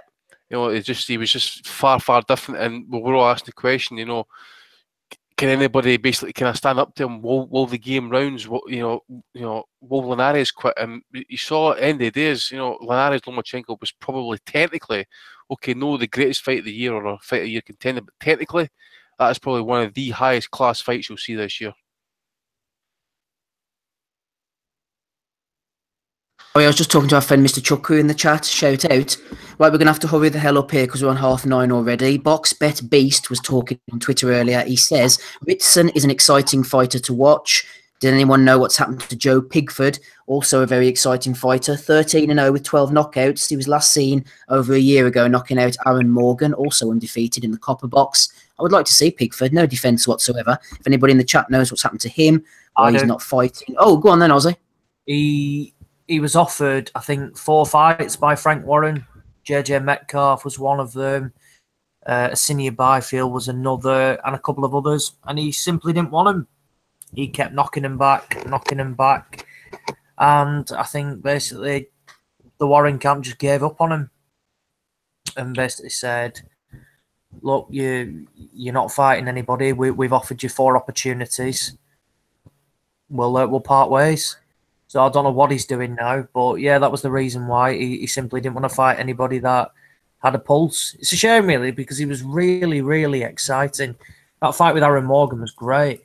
Yeah, but yeah, he wasn't interested. So I think there's a lot of people. It was quite refreshing to hear Chantel Cameron say, "Look, I want to test myself. I don't care about my record. I want to see if I can go and beat these top level people." Whereas clearly other people aren't interested. Ozzy, you wanted to make a brief word on the undercard. Callum B was also asking about a Prince Patel update. I don't think we've got anything this week from the Prince. Well, I was obviously, I can't remember if I revealed it last time, and I wasn't here last week, but news did come out that the Prince, whilst back on UK shows, took a huge shot to the chin off a former British champion who goes by the name of Darren Hamilton. Apparently, the Prince, as he always does, was slagging Hamilton off, calling him a bum. And he took a right hand to the jaw and then had a chair thrown at him. So, not a happy return to the UK for Prince Patel. Probably the most action he's had in the last few weeks, isn't it? I was going to say, yeah. I mean, he's the conqueror of the Eastern Europe at the moment. So, no doubt he'll be heading back out there to regain his titles. And then back to the undercard for last night. I thought on paper it was pretty decent, to be honest. I thought last night's card was quite good. Arfan Iqbal, Simon Valili was okay. I thought it'd be a bit better than it was. I had Arfan Iqbal winning by a round. but I can't argue with the draw, to be honest. I thought the 4 rounds to Valili was a bit wide. Don't really see how you can see that, particularly when he had 2 points deducted as well. Gavin McDonald did what Gavin McDonald does. No shocks, a unanimous decision. Stuart Hall, I think he'll retire now. Not sure where we're going to see McDonald next. I heard Adam Smith saying about a possible opponent for Isaac Dogbo. Well, Dogbo will take that and absolutely destroy Gavin Mack. I think he might end up like Jamie Mack did when he fought Inoue. Charlie Edwards stopped Anthony Nelson. It was a great shot, real good shot, but delusional motherfucker that Edwards, by the way, calling it UFI after that fight. I was just going to say, he said that stoppage is going to make Cal Yafai run even more now. Shut up. Anthony Nelson has been out the ring for, what was it? Was it about 2 years, I think, 18 months when we had him on the podcast. He had a quick fight back. I think it was up at about 130. Bear in mind, this guy weighs about 8 stone wet through.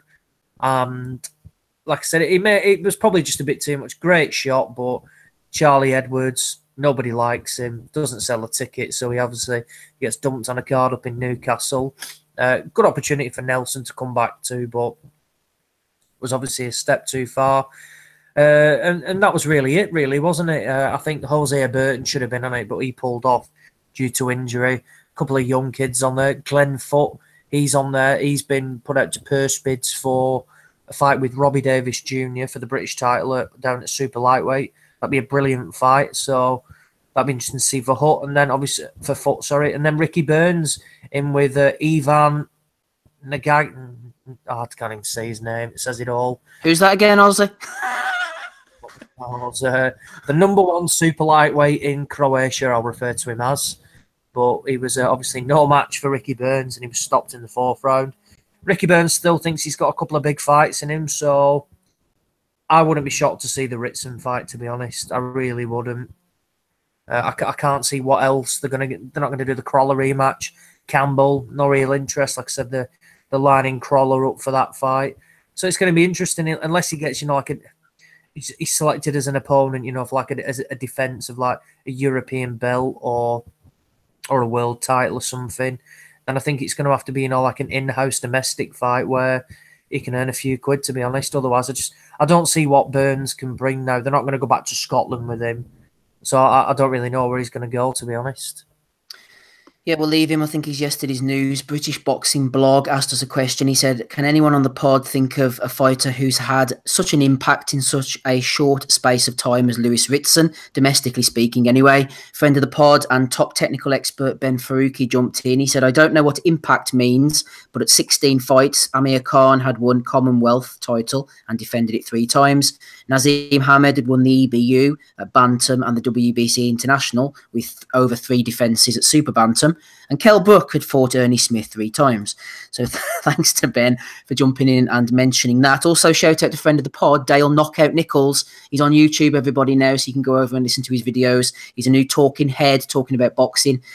Pretty good stuff so far. Go over to YouTube. Dale Nichols is his name, and go and subscribe. I've already subscribed. Smido, no doubt you'll subscribe soon as well. Tell me about Friday night, this Dave card. All I saw was Joe Joyce knocking out this Bakurin or whatever his name is. He ended up on his back anyway. Do we glean anything from this type of a fight? Is it pointless? I mean, what do you think? Steve, I'm going to throw you right off your rhythm. I didn't watch a single second of it. I don't give a fuck. There weren't that many seconds, Smido, of it to watch. Well, I can take you back to the Sky card. We could segue over to there, Steve. Very, like it was all in the plan. Gavin McDonald. I like him. I like Gavin McDonald. I think that he's improved. We can see he's improved over the years under the tutelage of Dave Caldwell. I don't like giving Dave Caldwell that much credit. But on this occasion, I think he deserves it. I think he's done a good job with both McDonalds. Gavin McDonald has won a title at most levels, except obviously for World. Tried at the World, came back, didn't cry or sit around for 2 years like Paul Smith, trying to get another world title, claiming that he's world level because he's lost against a world champion. That does not make you world level. But no, he had a couple of gimme fights and he's come back. He's fought Gamal Yafai, the underdog in that fight, won well, good strategy. And then last night, obviously, we've seen better days out of Stuart Hall. But I just like the attitude of Gavin McDonnell and Jamie McDonnell. They go under the radar a little bit. I think they're normally pretty good value for an entertaining fight. You can rely on them most of the time to prop up a Saturday night card. Jamie's propped up a couple of pay-per-view cards as well in his time. I just think you can see the improvements and progress, particularly from Gavin.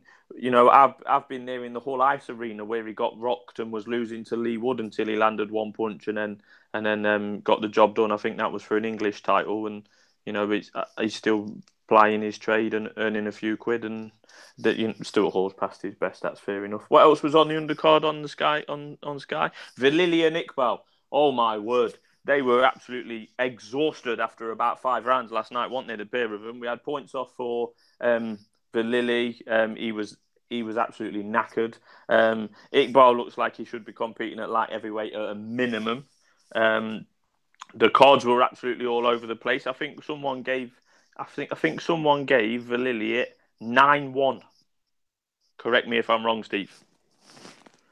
9-1. One of the judges scored it. Ended up being a draw. There was points off all over the gaff. So that was what it was. I thought as a Saturday night card, it was pretty decent. Not like littered with 50-50s by any means, but littered with competitive fights, British versus British, rather than shipping people in from all over the place. Obviously, I know. There was an Australian on the card.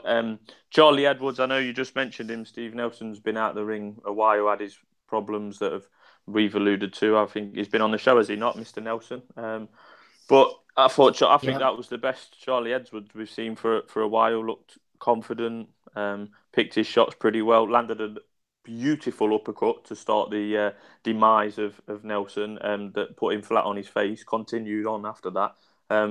He was giving it a bit to the crowd, Edwards, but I think there was a bit of words exchange between them beforehand. But yeah, that's the best we've seen from Edwards. And I know Andy's moaning about the Yafai fight, but I'd rather see Yafai against Edwards in this country rather than Yafai going over the road to earn whatever he earned, 90 grand in the Los Angeles. I'd rather see him against Edwards in Birmingham. He'll be the favourite to win that fight, Yafai, but it's not a bad fight to watch and propping up a Saturday night card. Okay, Smid. Joe Joyce was excellent, though, Steve. Thanks very much for that. It sounds like a good fight from what Smido was saying. So go over and watch the Joe Joyce fight on YouTube, everybody. No, but I think that Saturday night card was decent, and on current standards, that's only a Dillian White away from being a pay-per-view. I'm not joking. I'm not saying it should be, obviously, but that Saturday night card, pretty decent, is what it is. The next gen a couple of weeks ago was probably the best next gen we've had. So why don't we just keep producing them, and we don't have to go down this pay-per-view stacking a card rubbish with Conor Benn, who I'm going to plug people to go and see my Twitter, go and watch Dale Nichols' video regarding pay-per-view. He's done a bit of a rant. He's made his YouTube debut. Conor Benn has appeared on more pay-per-views than Carl Froch. Just swallow that in for a minute, lads. Just swallow it, everybody, and give it a good gargling. Right, let's get over to Twitter, Smido. You've taken us down a black hole here. Maketch is talking about Dadishev, who beat Darlis Perez. He said he looked a really solid combination puncher, and he'll be in fun fights. Joe O'Neill jumped in, said Dean Walsh beat him in the European Games in 2015. Took a count in the first, but still won. Not often, says Joe, that happens versus a Russian. If you're not over on Facebook, by the way, everybody, you won't see the Bellew of the Week casual comments, facebook.com/Boxing Asylum. There's a reason why I'm mentioning this, because this week on the Boxing Asylum Facebook page, we were followed by none other than Angel Manfredi. And some of you casuals or you younger listeners might not be aware of Mr. Manfredi. Knocked out Arturo Gatti in his career, got knocked out by Floyd Mayweather, Stevie Johnston, Diego Corrales, Paul Spadafora, went in with them all. So, Angel, if you're listening, we know you're a big fan now, joining us on Facebook. Andy, am I right in saying, was Manfredi the one who used to wear the stockings to fights? He used to wear like a pair of tights, didn't they? Which Manfredi is this, mate? Angel Manfredi. You remember him, don't you? Fought Floyd, fought Diego Corrales. He fought Gatti as well, did they know? Yeah, he's fighting us. He's following us on Facebook now. Is he? Yeah, I just said that. Yeah. Oh, sorry, mate. I was away there. I literally came back as you says, Andy, Angel Manfredi. I'm like, oh, fuck, I've missed the fucking topic here. Sorry, mate. I think he used to wear tights to his fights. It was either him or Jesse James Lahar. Not that it really matters, but anyway, yeah, he's following us on Facebook now. Oh, it's legendary. Legendary. Hey, what about Joe Joyce, Andy? We're talking about the Bakurin fight. Is it worth mentioning, or should we move on? I should move on, mate. Just it's a bit like Marco Hook's fight at the weekend there as well. We should just move on quick as possible. Go on, brief word on Marco. Does he look any fresher? He looks flabbier, actually. Honestly, 220 pounds. The Turkish guys. It's Saglam. I think maybe Joseph Parker might have fought that guy actually, but Towel got thrown in on him. Angelo Acosta, Tito Acosta, he fought Carlos Buitrago for the WBO light flyweight title. Pretty brutal stoppage in the 12th round. And the Croatian boy in that card, I suppose, as well, the big Croatian heavyweight, he was okay in the hand special. And just a fight this evening, our team Dalakan for the Ukraine's retained his WBA flyweight title after beating Yodmakol Vorsangthep 9th round stoppage. So that's all the action. What about Fonfara? He knocked out Silak. What could have been with Silak, really, isn't it? He hasn't lived up to the hype, unfortunately. Oh, mate, listen, I seen the stoppage of this. Silak just looked like what he was, a human punch bag. He just jumped up and down on the spot. He looked dog shit tired, moving along the ropes and stuff. And then in the end, the stoppage, he wasn't even really taking a lot of punishment off the stoppage, but he wasn't firing back, and he just cowered up. And I know Buns once explained that he looked like a decent fighter and he might do something, but I think Kovalev basically took whatever was available to him and just absolutely robbed him of it because he's never been the same fighter since. Moving on, Gabe, we didn't get your take on the Texas undercard. I think you're away having a slash. You can talk about that if you want, or tell me about this Miguel Berchelt fight that's coming up in Mexico next weekend. He's going in against Jonathan Victor Barros, who you may have seen stinking the place out against Lee Selby. When was the last time Berchelt fought, actually? It seemed like quite a while. I know he was knocking out the hapless Maxwell Awuku, a Duke Micah wannabe, if ever there was one, back in February. Yeah, he's been out the ring for about 4 months or so. Anyway, Gabe, any interest in Berchelt Barros? And if not, tell me about the Spence undercard. Yeah, the Spence undercard, first off, wasn't all that great. I didn't think. I mean, in terms of like producing, real thrilling evening of fights. I mean, I think it's partially because of the way the first fight ended. And then the second fight, it didn't. I'm not saying they were bad fights, but whenever I was watching them, I didn't see anything that I was just, enthralled by. Some solid boxing, just kind of basic stuff though. Nothing, like I said, nothing that was real thrilling. I thought that the second fight, Flores was going to perform a lot better than he did. Well, maybe not a lot better. I just thought I thought the fight would be a little bit more in his favor, just from watching a few of his previous fights. But it wasn't all that great. As far as the Berchelt fight, I don't even. Who is he fighting again? He's fighting Jonathan Victor Barros. This is the guy that was supposed to fight Lee Selby on the Frampton Santa Cruz rematch undercard, and he had some kind of hepatitis or blood condition. The fight did eventually go ahead on ITV pay-per-view, possibly a Eubank undercard, I think it was, and now he's moved up to super featherweight to tackle Berchelt. Yeah, I've seen this guy before somewhere. Trying to think, who else has he fought? Seems like he's fought somebody else that I saw on a card somewhere. Don't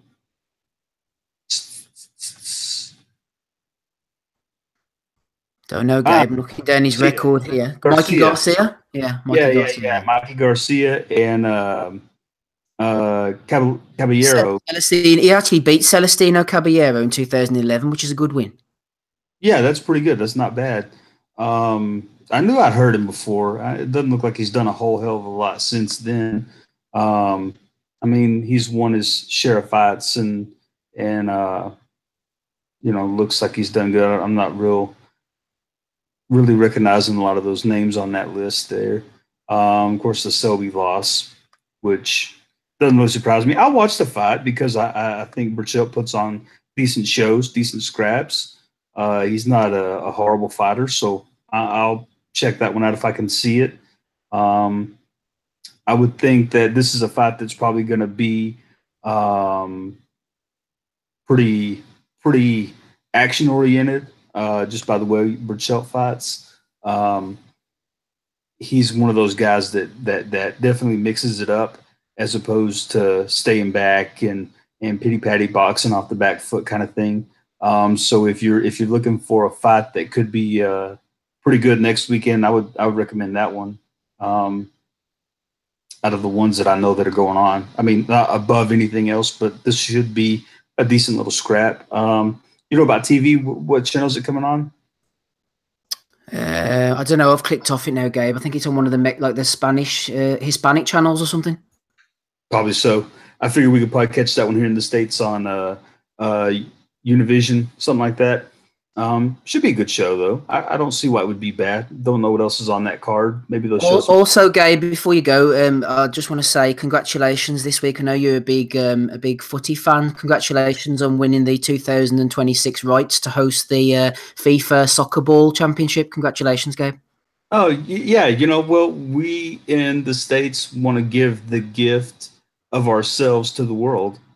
We want to make sure that everybody can have a good time and see some good footy and just have a real good time.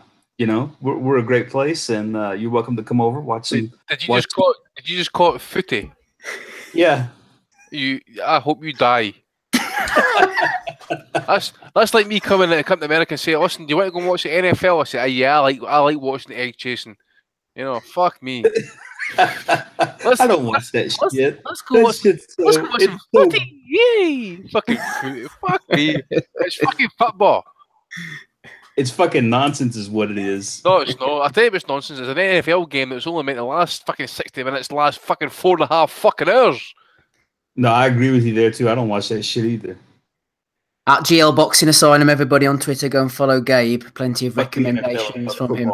Both kinds of them. Thanks, Gabe. Right, Aussie, we have a card in South Africa. I'm not going to ask you about this, but it's Thalani Mabenge. He's 13-0. He's defending some IBO title against Diego Chavez. Yeah, he's back again. And more to the point, Aussie, you went on last week talking to us about Fury, but John Cooper, in fact, sent in a question which I've been saving for you for this week. Mr. Cooper says, following the York Hall and Manchester shows this week, how would the following matches go? So the following matches, Aussie. JJ Metcalf against Ted Cheeseman, first of all. How would you expect that one to go? I'd fancy Cheeseman myself. Yeah, I would agree with that. What about... Oh, so, yeah. No, go ahead. I don't think Metcalf moves his head enough. I was at his last fight, prior to that against Damon Jones. It was on a Josh Warrington undercard. He had Derry Matthews and Georgie Vaughan in the corner. And whilst he stopped Damon Jones, he clearly got hit too much. And if he was in with somebody who could punch, he would have caused a lot of damage. And Derry Matthews came to the press area after it, and he said he got caught too much. Clearly didn't get addressed in his last fight, and I thought he got fair enough. He kept going, but I had him losing the fight against the Spaniard. It was a tough nut, but I mean he kept going and he got the win. But no, I think I rate Cheeseman, and whilst he's a bit wild and can get caught, I basically think he'd just have that bit more than Metcalf. Great fight. What about Cheeseman against Assinia Byfield? He's asking that as well. Well, we're going to see it next. Byfield's decent. He's massively underrated as well. Good mover, isn't he? Very good, yeah. And he can crack as well. I'm not going to read too much into the Sammy McNess win. McNess, that way, I mean, Byfield is very good in terms of a Southern area champion. McNess was probably just caught basically his lack of experience, and he's gone in with his first real live opponent and got absolutely demolished. I would go with, I think Cheeseman will stop him. I'll stick with Ted Cheeseman, and I'm on the Cheeseman train, so I'll go with Cheeseman again. Okay, Aussie's on the cheese train. Couple more from Colin Cooper for you, Aussie. Heffron against Cash. Oh, Mark Heffron. Mark Heffron's quality, and he can really punch. I think Mark would stop Felix Cash again. Felix Cash is another one, really. who they keep talking the talk, but then don't really put him in, you know, with any live opponents. It seems like, oh yeah, he's ready for British titles now and stuff like that. Complete disregard to the area level and English level. No, he's better than that. Best win probably Jay Byrne, something like that. And Mark Heffron, whilst he's got an extreme, probably a padded record, I thought the job he did on Andrew Robinson was superb, because Robinson can take a shot. He's been in with lads like Buglioni and stuff like that, who they bang on about Buglioni's power, but he didn't make a mark on him. And Heffron just beat the shit out of him and looked really good in doing that. So, yeah, I'd take Heffron. And finally, an all-Liverpool affair between JJ Metcalf and Anthony Fowler. Not too much head movement in this one. Metcalf, I think Fowler's shit. And as soon as he gets clocked, I think it's lights out. Likewise, I think Scott Fitzgerald will do Anthony Fowler as well. That's another fight I'd want to see. Okay, thanks, Ozzy. We're going to be coming to you on the Martin Murray card very shortly. Rob, we're going to come to you on Josh Taylor in a minute. Before we do so, Smido, there was something I was going to ask you about. Can't for the life of me remember what it is. He says as he flicks through all these questions. Go on, Steve. This is bad. This is bad form, isn't it, Smid? There was something else. Whatever you asked me, I probably hadn't seen it anyway, and I'll just go on to another subject. So you pull the trigger, and I'll just talk. You're like a politician, Smido. You can drift us into something else if you want. What about Dave Allen getting an away assignment against Tony Yoka in France next weekend? War, Dave? Well, that's next weekend, is it? Do you know what? Like, we've had Dave Allen on, and he's built up this reputation of people, you know, liking him, and he's a nice kid, which is all fair enough. I've got no problem with that. And he's going over there. He's going to be the big outsider. He'll be in against the guy winning an Olympic gold medal. He certainly went to the Olympics. He's going to be a massive outsider. Fair play to him, and good luck to him. But he probably ain't going to win. But so what? He's earning a few quid. He needs to keep himself busy, as we've actually spoke to him about on here. Yeah, as long as he's not putting himself in danger and he turns up fit, which it looks like he is, then fair play to him. He's got to go out there and earn his money. He's another man who's appeared on 2 or 3 pay-per-views, which is certainly not his level. But if that's how he's making his living, then fair enough. He seems to have was it Project White Rhino, Steve? Was actually a thing some time ago, but. He appears, to credit to himself, to have gone away from that, and he's fought on a couple of smaller hall shows away from Matchroom, and now he finds himself in France. The fellow who is fighting, I think, will find it difficult to get any reputable opponents at this stage in his career, given his amateur background. Dave Allen's been in with a couple of names, not done too well with the likes of Ortiz and White, but he brings a bit of form lines to the party, and good luck to him. Smido, you were mentioning Yoka possibly winning gold there. He did indeed win gold in Rio 2016 against the aforementioned, not much by you, Joe Joyce, who knocked out Ivica Bakurin over the weekend. So lots of gold medal and silver medal action over the last couple of weeks. Absolutely, and I won't be watching any of it.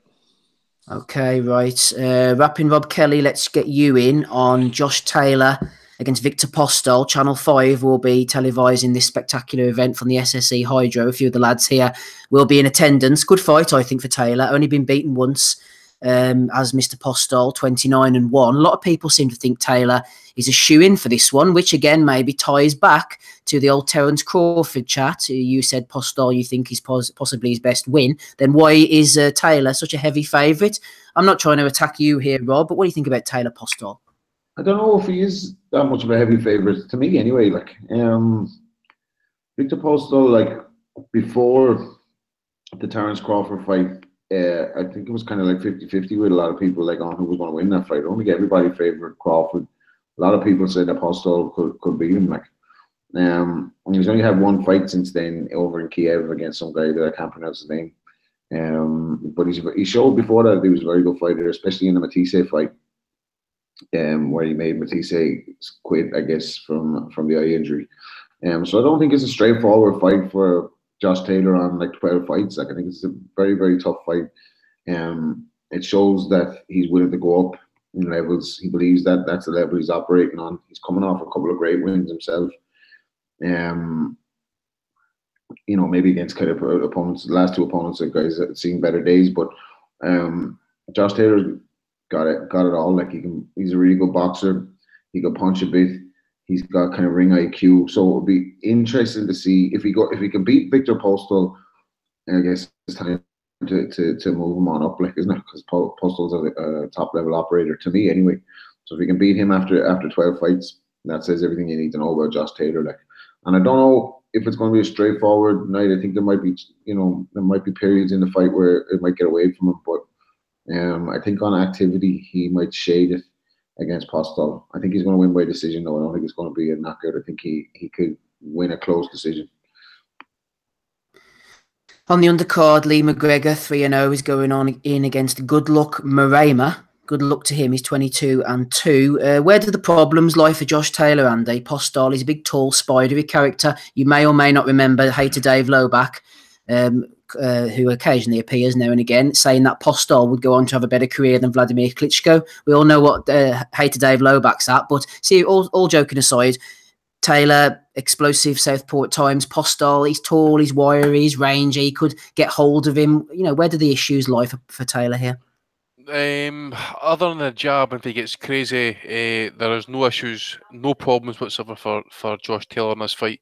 Postol is what he is now at this point. He's semi-retired. He's 35, I think, years of age. He's got a limited knockout ratio. He's got the one defeat, obviously, to Terence Crawford. We saw what Crawford done to him. He embarrassed him. Now, I watched his last fight against Nurmagomedov. He was actually dropped in the first round, which wasn't called. He was then dropped again in the fifth round, and to say and look at those scorecards, you would say to yourself, "Oh, okay, he's won that handily." Did he? He lost that fight. It's a disputed decision. Just basing it off that fight, he was very, very stiff. He was very straight, very upright, chin in the air. Nowhere near the fighter he used to be, like fighting against like Aydin, for example, back in 2014 when he was coming up with Mendoza, for example. Maybe Lucas Matisse. Which really catapulted him to the kind of more wider boxing public. But then he get handled with Crawford like that. He's been non-existent. He came back. He not so much got handled, but I think he did get handled against Nurmagomedov. So I think at this point it's not even a risk. It's just he's a fighter who was once a unified champ or a world champion, and he's there to be taken. And I think Taylor's going to absolutely have his way with him. I really do. I think unless he's going to be respectful of the jab and maybe his height and his length, for example, I just think Taylor's massive for the weight. He's just going to go in there. If he gets it on the inside, he's going to rip it to the head and to the body. If he's on the ropes, he's going to fucking absolutely brutalise this guy. And I expect a knockout. I'm going to say maybe 8-round knockout. I think Postol's really there to be had, and I'm based off his last fight. If he fights like he did in his last fight, he is going to get evaporated. Trust me. Smido, it's the biggest fight of the weekend. Any interest from you in Taylor Postol? You don't have to subscribe to Box Nation or anything for this one, although there are going to be 12 domestic shows from the MTK stable on Box Nation, if you were tempted on going back. But tell me about Taylor Postol. No, I won't be going back to Box Nation. They've pissed me off. Yeah, I think, again, good matchmaking with Taylor and Postol. Cyclone haven't got that much to shout about at the minute. Josh Taylor is something definitely to shout about. He's a 1-7 favourite, so that's how they see the result going. I'm not one to be giving analysis, and Andy's the man for that, and he's covered it pretty damn well. Postol is he's a decent name. He's been a former world champion, etc., etc. He's got good wins on his record. But I think this is good matchmaking, and I think Josh Taylor will do it, and he'll do it looking well because he is good. Any interest, Gabe, in Taylor Postol from you briefly? Yeah, I'll watch it. Don't think it's. Excuse me, I'm sorry. I forgot what I was going to say there for a second. I don't think it's going to be a barn burner or anything like that. I think it'll be possibly a decent little scrap. Postol, it's hard to get a beat on that guy to me sometimes because I've seen him in some fights and look real sharp, and then other times he just gets embarrassed, and so you always kind of wonder if he's going to be able to pull out a top level performance or if he's gonna get beat down. I think he has some of the some of the physical traits to do real well, but at the same time, you know, is he going to use those to his advantage and put on a good performance and do what he needs to do to win the fight? And so I get kind of curious when I talk about that guy, because I want to see him do well. I want to see a good performance, but you just don't know that you're going to get it. And so I was kind of intrigued on that thought. Cheers, Gabe. Final word to you, Ozzy, before we go into Murray, Martin Murray and this Garcia. Tell me about Taylor Postol. And also, first of all, Ozzy, I know the chat had been talking. There's been a lot of talk on Twitter this week. You've been serving a suspension. Obviously, you were quite regretful, Ozzy, but we'll just move on. Yeah, it's something that I didn't agree with, but it was no surprise that I was served with a suspension when the guru Tommy Allen came back. I had a couple of defamatory comments made against me about our American friends as well. So it's in the hands of the lawyers. But anyway, yeah, Josh Taylor, great fight. Real. Hopefully not Donnie, mate. Sorry? Hopefully it's not Donnie, your lawyer. Certainly not. But no, Josh Taylor, great fight. Real good fight. And I think he'll stop Postal. I think he'll do a number on him. Don't think he will do it early. I think it'll be 8 or 9 rounds, something like that. But I think he'll make a real statement. And he's heading into the World Boxing Super Series if he can get this win, which is a brilliant addition. And he's not in a bad fight, is he, Taylor? And I know it was mentioned before, about where it was, who's made a big impact on the scene and compared to Lewis Ritson. And I think you've got to put Josh Taylor in that bracket as well, because every time he steps up, he raises his game and he just looks excellent in doing his job. And I'm certainly on the Taylor train, the Josh Taylor train, that is, not the Katie Taylor train. And well, you have no choice but to be on that fucking train. And I'm looking, which one? Katie Taylor, it's being rammed down our throats. There's no choice, but you've got to be on that train, propping up pay-per-views left, right, and centre. Yeah, you misogynist. Don't buy the pay-per-views. But no, great fight. I mean, the undercard. There isn't one. There's one fight on the on Box Rec, and like you mentioned, Steve Lee McGregor against Good Luck Morema. Chantel Cameron's obviously on it. Big Martin Bacoli's on it as well. Billy Nelson's heavyweight. So looking forward to seeing that. He's in with DL Jones, who Daniel Dubois, I think, stopped him in 3 rounds last time out. That's shit, that is, man. Yeah, not a great opponent. I mean, I messaged Billy actually after he was on the podcast, and the opponent that we thought it was, he disagreed. He said it wasn't him. And then they said they both pulled out. So basically, it was a case of get DL Jones in just to get Bacoli out. And then they're going to look to really ramp it up. They're still pushing for that Joe Joyce fight. Whether they get it, I'm not too sure. They might need Uncle Barry to dig deep in his pockets to try and make that fight. But no, back to the main event. Real good matchmaking, and it's a fight I'm looking forward to watching. Ozzy, quick word as well, because it doesn't really deserve too much speculation. This Frank Warren card, Roberto Garcia against Martin Murray, Paul Kamanaga. He has a nice-looking record. He's from the Democratic Republic of Congo, but naturally he's based in Lithuania now. He's going in against O'Hara Davis. Shame Josh Leather isn't involved there. Daniel Dubois against Tom Little. Anthony Yard against this Darius Sek. I mean, what do you think of this? Shit. Absolute shit. And it's another shambles from Frank this year, because, like I said, he had a good year last year with the BT deal, and whether things haven't worked out for him. I mean, it's clear that Billy Joe Saunders was pulled from this fight because they had the Golovkin fight lined up. That's backfired on him now. Billy Joe, again, wasting away. What are they going to do with him next? Because you look at that WBO top 15 rankings, and it's just an utter shambles. It's an embarrassment. There's no real names in it. He's clearly not going to get the Golovkin or Canelo fight probably until, first quarter of next year, something like that. So, fair enough. They've got Roberto Garcia in for Martin Murray. He holds a title that will get him a relatively decent ranking, to be honest. This silver belt, it can put him right up there. I haven't seen much of him, to be honest. Got a win over Brady Prescott. To be honest, he lost to Margarito back in 2010. Been around for years, hasn't he? But I've not seen much of him.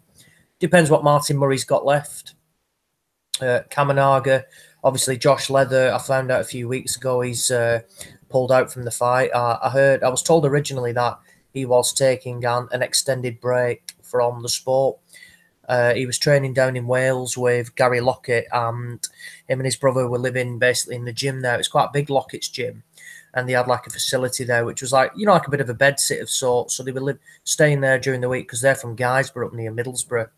And then they were travelling back at weekends, rent-free, learning loads, enjoying it. And then they both basically said they fell out of love with the sport. So fucked off back up north. And basically started training again. I think the dads were training him. Then I was gobsmacked when it was announced that he took the Davis fight. But I've since heard that he's having problems with the medical now as well. Some talk of a problem with the brain, which is not what we want to hear or potentially see. So fingers crossed that gets sorted. Anthony Yard never fails to amuse me. Darius Sek. I've seen a couple of Polish lads who follow the sport over there, and they actually said Sek's a lot better than what people think. He's not, like a 27-3. I think he was in with Krasnicki. They actually had him winning the fight as well. So he's clearly no mug. But at the same time, when it's being billed as Anthony Yard's first ever southpaw, it says it all, doesn't it? Fuck me. He could fight a southpaw like a Christian Late or something like, a journeyman southpaw instead. So it's clear. And I think once Yard beats this guy, which he clearly will do, we need to see him stepping up. Otherwise, he's just going to become irrelevant. He got a good win over Sejloka. I applaud that. That's a great win. And he did probably the best job that anybody else has done on him. And but it was 38 and at the wrong weight, though, was. No, he wasn't. He drew for the European belt at the light heavyweight the fight before.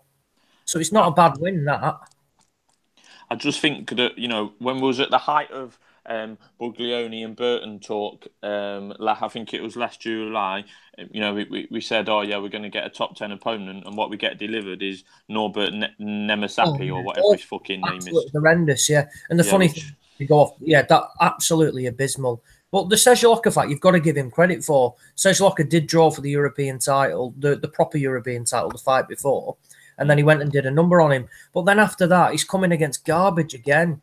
Again, I said it last time. I said it last week about somebody. I can't remember, a couple of weeks ago. But look at his opponents again for Yard now. None of them can punch. Yeah. I said it about Luke Watkins. So he's clearly hiding something. This Sek, I think he's only got 6 stoppages. So he's clearly hiding something, and they're not putting him in with punches. Daniel Dubois, Tom Little. This is a good step up for Daniel. I think he'll do it. I think he'll beat Tom Little. Little will pose a few problems. He'll come to win, and I think he'll look to rough Dubois up as well. Probably go in with the head. One fight to look out for, though, is Raza Hamza against Lewis Petit. This is an 8-rounder, and this could well be fight of the night. We've seen it before. We saw last week it was Troy Williamson against not Jack Cullen. Jack Flatley. Jack Flatley, yeah, Jack Flatley. And that was I've watched a video of that. It's on YouTube. That was fight of the night. It was a great fight. It wasn't on TV. Hamza Petit, this could do exactly the same again. Looking forward to seeing the odds of that, because I'll be backing Raza Hamza in this. So that'll be an interesting one to see. But apart from that, yeah, it's a poor card overall. Not impressed. I'll record it, fast forward it. I'll watch the Dubois fight because it's one I'm interested in, and hopefully Hamza's on TV as well. But the rest of it, just very, very poor. And after this, I think Frank needs a big second half to the year. He's going to finish the season on the Conlon card, which we'll discuss in a couple of shows' time.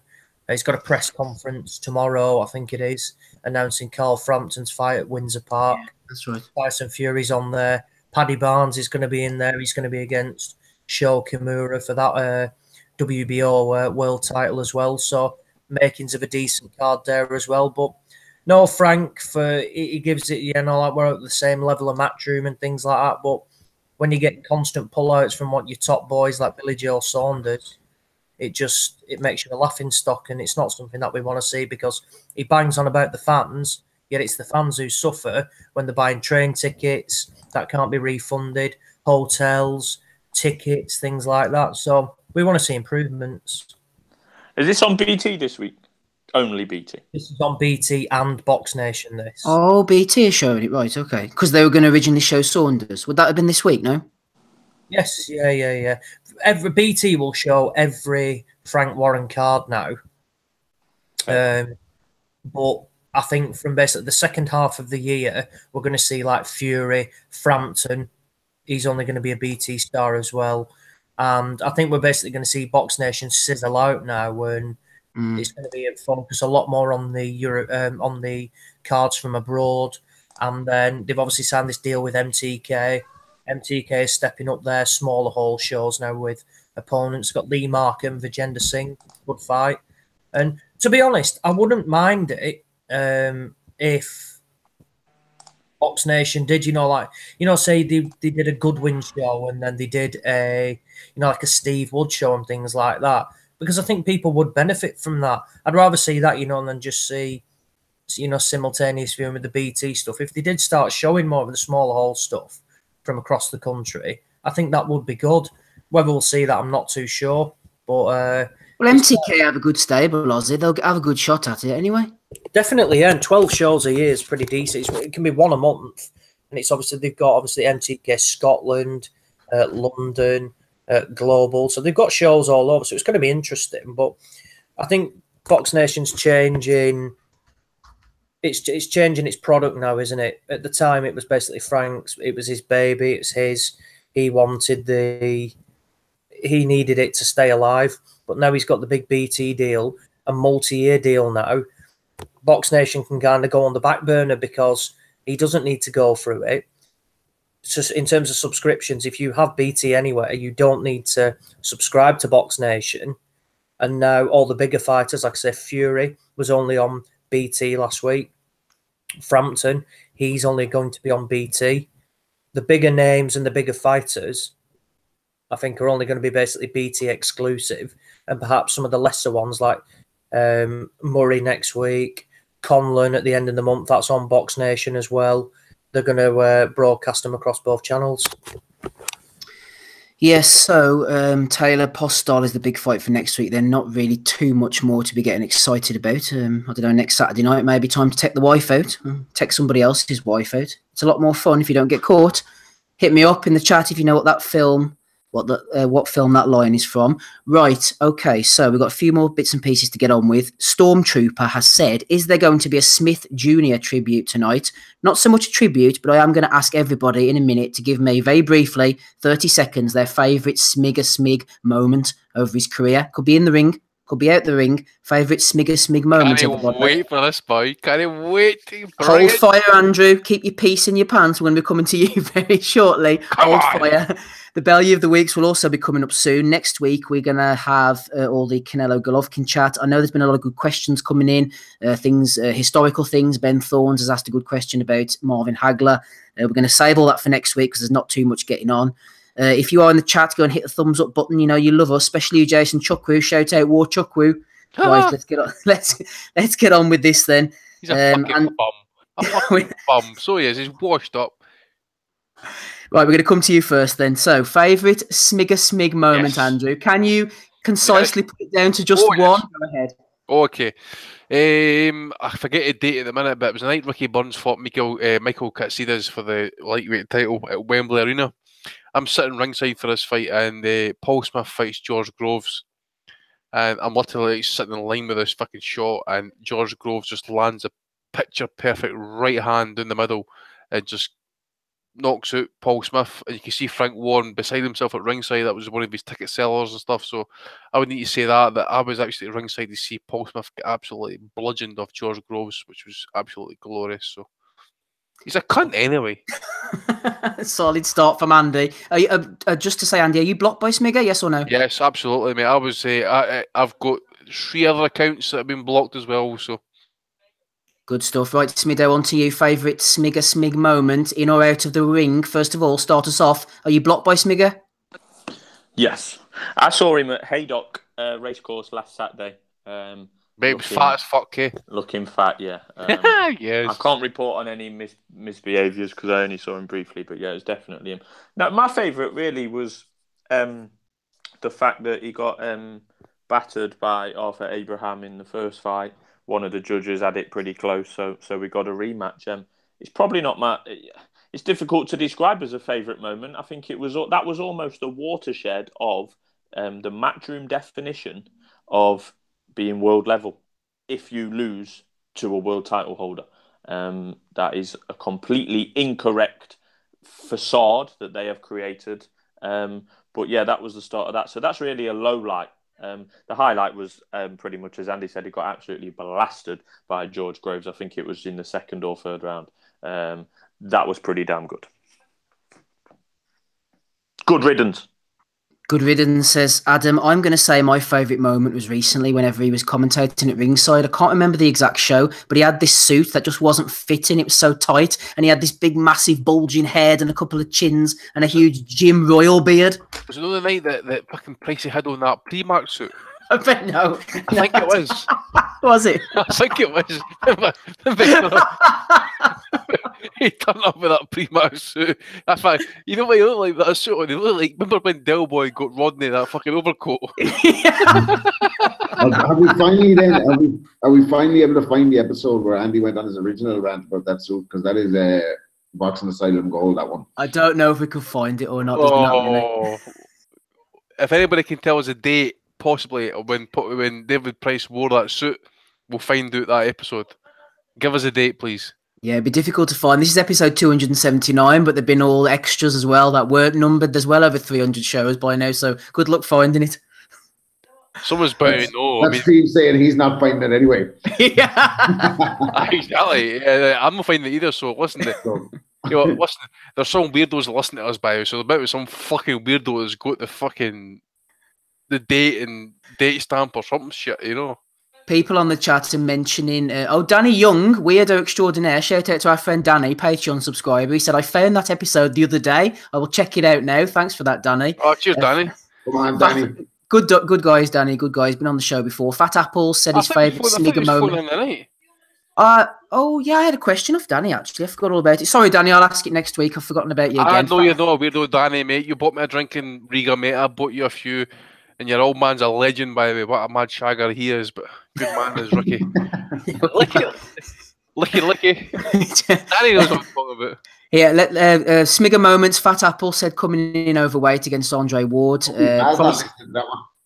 that the one you're going for? First of all, Rob, are you blocked by Smigger? No, I wouldn't be bothered. I wouldn't take the time out of my day, man, to mention him. Listen, I never mentioned him either. I never tweeted him, and I'm blocked by him. I've never directly tweeted him at all. Someone else mentioned him, mentioned me in the comment. That happened to me with fucking Joe Gallagher. I never tweeted him, never, ever. And then one day I got blocked.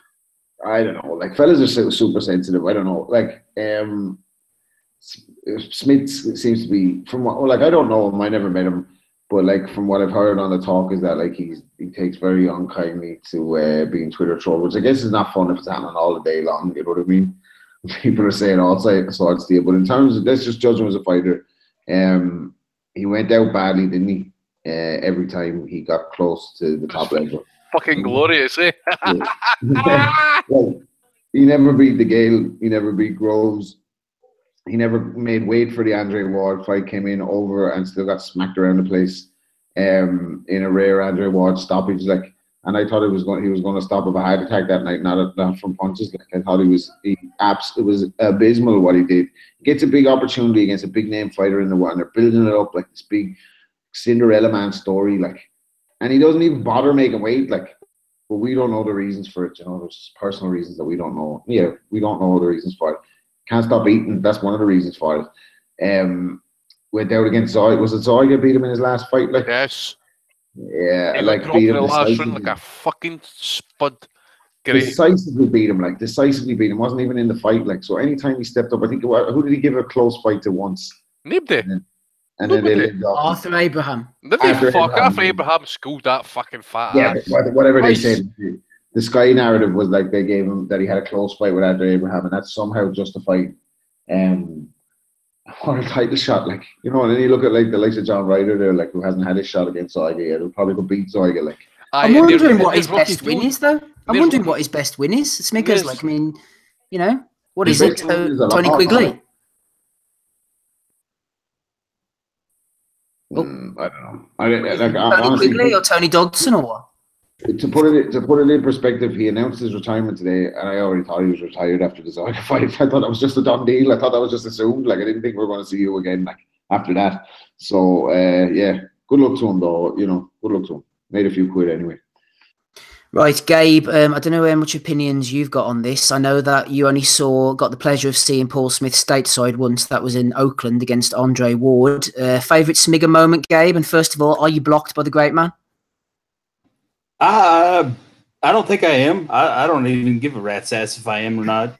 But if you guys have any one last message you'd like me to send them, I guess I could do that for you.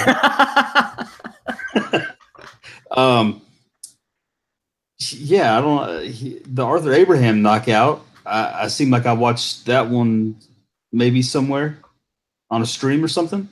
Yeah, I really don't remember the fight against Andre Ward. You know, my favorite memory is listening to you guys laugh at his expense, I guess. You know, I don't know. I don't have too much. You guys, I maybe should have paid a little bit more attention because you guys are carrying on like it's pretty good. So you know, my own personal. Rob's going to console you now, Gabe. Go ahead, Rob. No, I was going to say, Gabe, spice it up a bit, dude. You're nearly asleep. We're going to bring back Chuck Wu if this continues. Come on. Bring it back.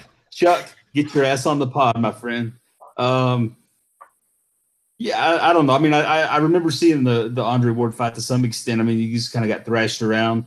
So seeing Andre Ward knock somebody out is somewhat memorable. And then, like I said, the other one, I really don't have any care about the guy one way or the other. So, you know. No, don't worry about it, Gabe. I'm only slagging you. Stay around for Bellew of the Weeks if you want, and we're going to go on to that next. Right, Ozzy, final one to you. Favourite Smigger moment? And first of all, are you blocked by the big man, yes or no? Oh, I'm blocked. Completely unnecessary. I simply said that his second fight with Arthur Abraham, the first fight wasn't a robbery, sorry, and he blocked me. So Smigger handed me an L. But I've got a few dates that I'll always remember about Paul Smith. So 21st of June 2008, 11th of December 2010, 5th of November 2011, 27th of September 2014, 21st of February 2015, 20th of June 2015, and finally 17th of June 2017. And all those dates will have a special part in my mind because they were the days that Paul Smith lost. So there's all of those. And then epitaphs here from you, Ozzy. Sorry? I said you're writing out freaking epitaphs and eulogies for Smigger here, man. You're loving this. Yeah. And then a couple of other ones were a famous quote where he said, I will beat George Groves. And he ended up flat on his backside and KO'd in the second round. And most recently, where he was pictured in a burger bar, looking about 220 pounds, with a big cheesy grin on his face. So obviously in his element now, Smigger Smig. 2 pounds of meat, cheesy grins. That's not from the cheese that oozed out of his burgers. So good luck to him. No doubt a top heavyweight now he'd be. A timely tweet there from @Smigger's Titties. He's tweeted me and Andy. He's put a picture of Pricey. Pricey could probably fit into Smigger's suit better than his own now. Oh, that Pricey suit is absolutely epic. So Smigger's gold, Titties. Absolute gold. That suit, man. How did he get out of the house that night? Nobody said to me, Pricey, come on, man. I swear to God, man, it's a hammock. You could actually camp fucking like 45,000 Ethiopians under that fucking suit. It looks so baggy, you know, when like a scumbag goes into court and he has a really baggy suit on. It looked like that, didn't it? It looked like it belonged to the giant out of the James Bond movies. It was like left over from that Jaws or whatever his name was. Look like a Bond villain sidekick with that fucking suit. Right. Danny, just go back and touch. He says it was the gents. It was the Brook Triple G fight where he wore the infamous suit that Andy went to town on. Looked like he was Goomba from the Mario Brothers film. Danny, listen, we did 2 shows that weekend, mate. So was it the Friday? Was it the Saturday live post fight pod, or was it the Sunday episode? No, it was Sunday. It was the Belly of the Week. I remember it was Belly of the Week. Sunday. So right, okay, I need to get a date for that then. Right now. Yeah, we've had a good message in the chat from MB. He says Pricey was smuggling orphans over national borders with that garment. So that was the 10th of September 2016. So look for the 11th of September, right? Okay, I'm going to go look for it now. The suit looked like all the little rascals were hidden underneath it, and Pricey was the head. Anyway. Get big Mick Hennessy in that suit. Right, we're gonna have to move on, guys. It's 25 past 10. I'm done Bellew of the Week shit. Andy, you keep working away in the background. I'm going to move on to Bellew of the Weeks because I have an absolute shit ton of them. So let's get on with them, shall we? Right, excuse me. HBO Boxing, they've been having an absolute mare lately. Not much boxing to be had of any decent quality anyway. So they've taken to the greatest fighters of all time, and they're pitting fighters against each other. Who was the greatest? The pride of Puerto Rico, Miguel Cotto, or the man simply known as the greatest, Muhammad Ali. It's quite embarrassing, really. I know we've had one of the guys on the pod, and they are good guys, and they know their stuff, but this greatest podcasting they've been doing on HBO is a bit embarrassing. Pucking Frick nominated that. Cotto and Muhammad Ali. Episode 242 for those listening. Right, I'll look into that during the week, Andy, and I'll try and extract that rant, okay? I'm going to get it right now, mate. Right, speaking of Andy, he's nominated Mimi at Chioma Okafor on Twitter. Mimi said Lennox Lewis is jealous of AJ. AJ is a better man with better accomplishments. Yeah, okay, Mr. Okafor. Kevin Sharkey has nominated Big John Fury for his interview over on Boxing News TV, where he got the horn talking to a hot interview lady. Then she left him in tears discussing Tyson. Lol, says Kevin. Fuck me, Kevin, that's a bit harsh. HBO Boxing has been nominated as well for this Muhammad Ali, Miguel Cotto thing. Justin Hedlow, nomination for Carl Frampton, wishing all the best to Rocky Fielding with an "and the new" hashtag. He spent the quick build-up telling us that the WBA regular wasn't a real world title. So fair cop there from Justin Hedlow. Breaking news, says Boxing Kingdom. The IBO have ordered Chris Eubank Jr. to defend against Paul Smith for their vacant IBO super middleweight title. David Farmer brought this to my attention. Unfortunately, hate to break this to you, David, but Smigo is now retired, so that IBO title fight will not be going ahead. The Galveston Giant. Sorry about that, Rob. Sorry to break it to you. That was your Saturday night sewn up. I know that much. The Galveston Giant has nominated the WBA. I haven't got the full context because it was from Dan Raphael. Apologies. So the WBA happy to nominate them. Bellew of the Week nomination from Donny for Terence Crawford. It was Ben who brought this to our attention. After his fight against Jeff Horn, Crawford said, "I had that oxygen tonight, that H2O. You maybe need to go back to school, Mr. Crawford." Patrick Appleton has nominated BT Sports. They were quoting Tony Bellew in one of those meme things. "I just don't believe he could beat me." You're talking about Tyson Fury. "I'm quicker than him, I'm harder than him, and I have faster feet than him." we can make it happen, says Bellew. It's a bit of a spelling mistake there from the BT Sports guys. Michael Buffer has been on one all week. There's no way. I've seen Buffer in action backstage at shows, and this banter on his Twitter is completely contrived. I don't believe it's him for a start. "Hot damn," says Michael Buffer. "Another trip to London and the UK. Love it. This Dillian White versus Joseph Parker fight will be a great night too at the O2. Hashtag let's get ready to rumble," trademark. So Michael Buffer is looking forward to that. Gary Lockwood has nominated Eddie Hearn for describing Josh Kelly as the best prospect in world boxing. David Gorn has nominated the entire Matchroom pay-per-view card announced for White versus Parker for a Bellew of the Week. Happy to go along with that, Dave. John Kearns has nominated Michael Buffer again, talking about Conor Benn. "This is how one can become a future champion. Take on tough opponents," says Michael, "even when it's someone who can bring hell in the ring. Conor and Cedric, the rematch. Fans love this fight." Fucking crying with laughter here, says John Kearns, who writes this shite for him. Cholo, that's Andy, has nominated Shane Brown. "Fuck me, Eddie Hearn," says Shane, producing one of the best cards for the 28th of July. Michael Frayn has nominated the IBF. This came through the medium, excuse me, of Michael Benson. The IBF have installed Andrew Selby at number 7 in their super featherweight rankings. Pretty impressive for him, seeing as it's a flyweight. Assuming they meant Lee, Andy. I think it's a typo from the IBF. While I grab a quick sip of water, Andy, you have nominated Boxing News 24 reporting that Eddie Hearn has signed Dimitri Bivol. What's actually going on with this? Has Eddie jumped the gun? Bivol hasn't actually signed with him, has he? No, I think his team came out. I think he's signed with Rabinski or World Boxing. Basically saying that he's no signing with Eddie Hearn. And made the point, I think it needs to start coming out shortly. It needs to happen before the end of the month, actually. He needs to start naming fighters and fights and a platform, because at the minute it's just looking like pie in the sky. Pretty much. Shout out to JG on the chat. He's come off with a good one. He said Michael Buffer died 5 years ago. Eddie dug him up and reprogrammed him.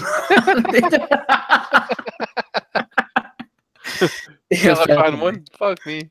Fair play, Jay. That's a good one. He's like cryogenically frozen or something. Right, John Swan threw in a belter from Jake Wood. This, I think, yes, he's like in Coronation Street or something. He does this podcast with Spencer Oliver. Jake Wood.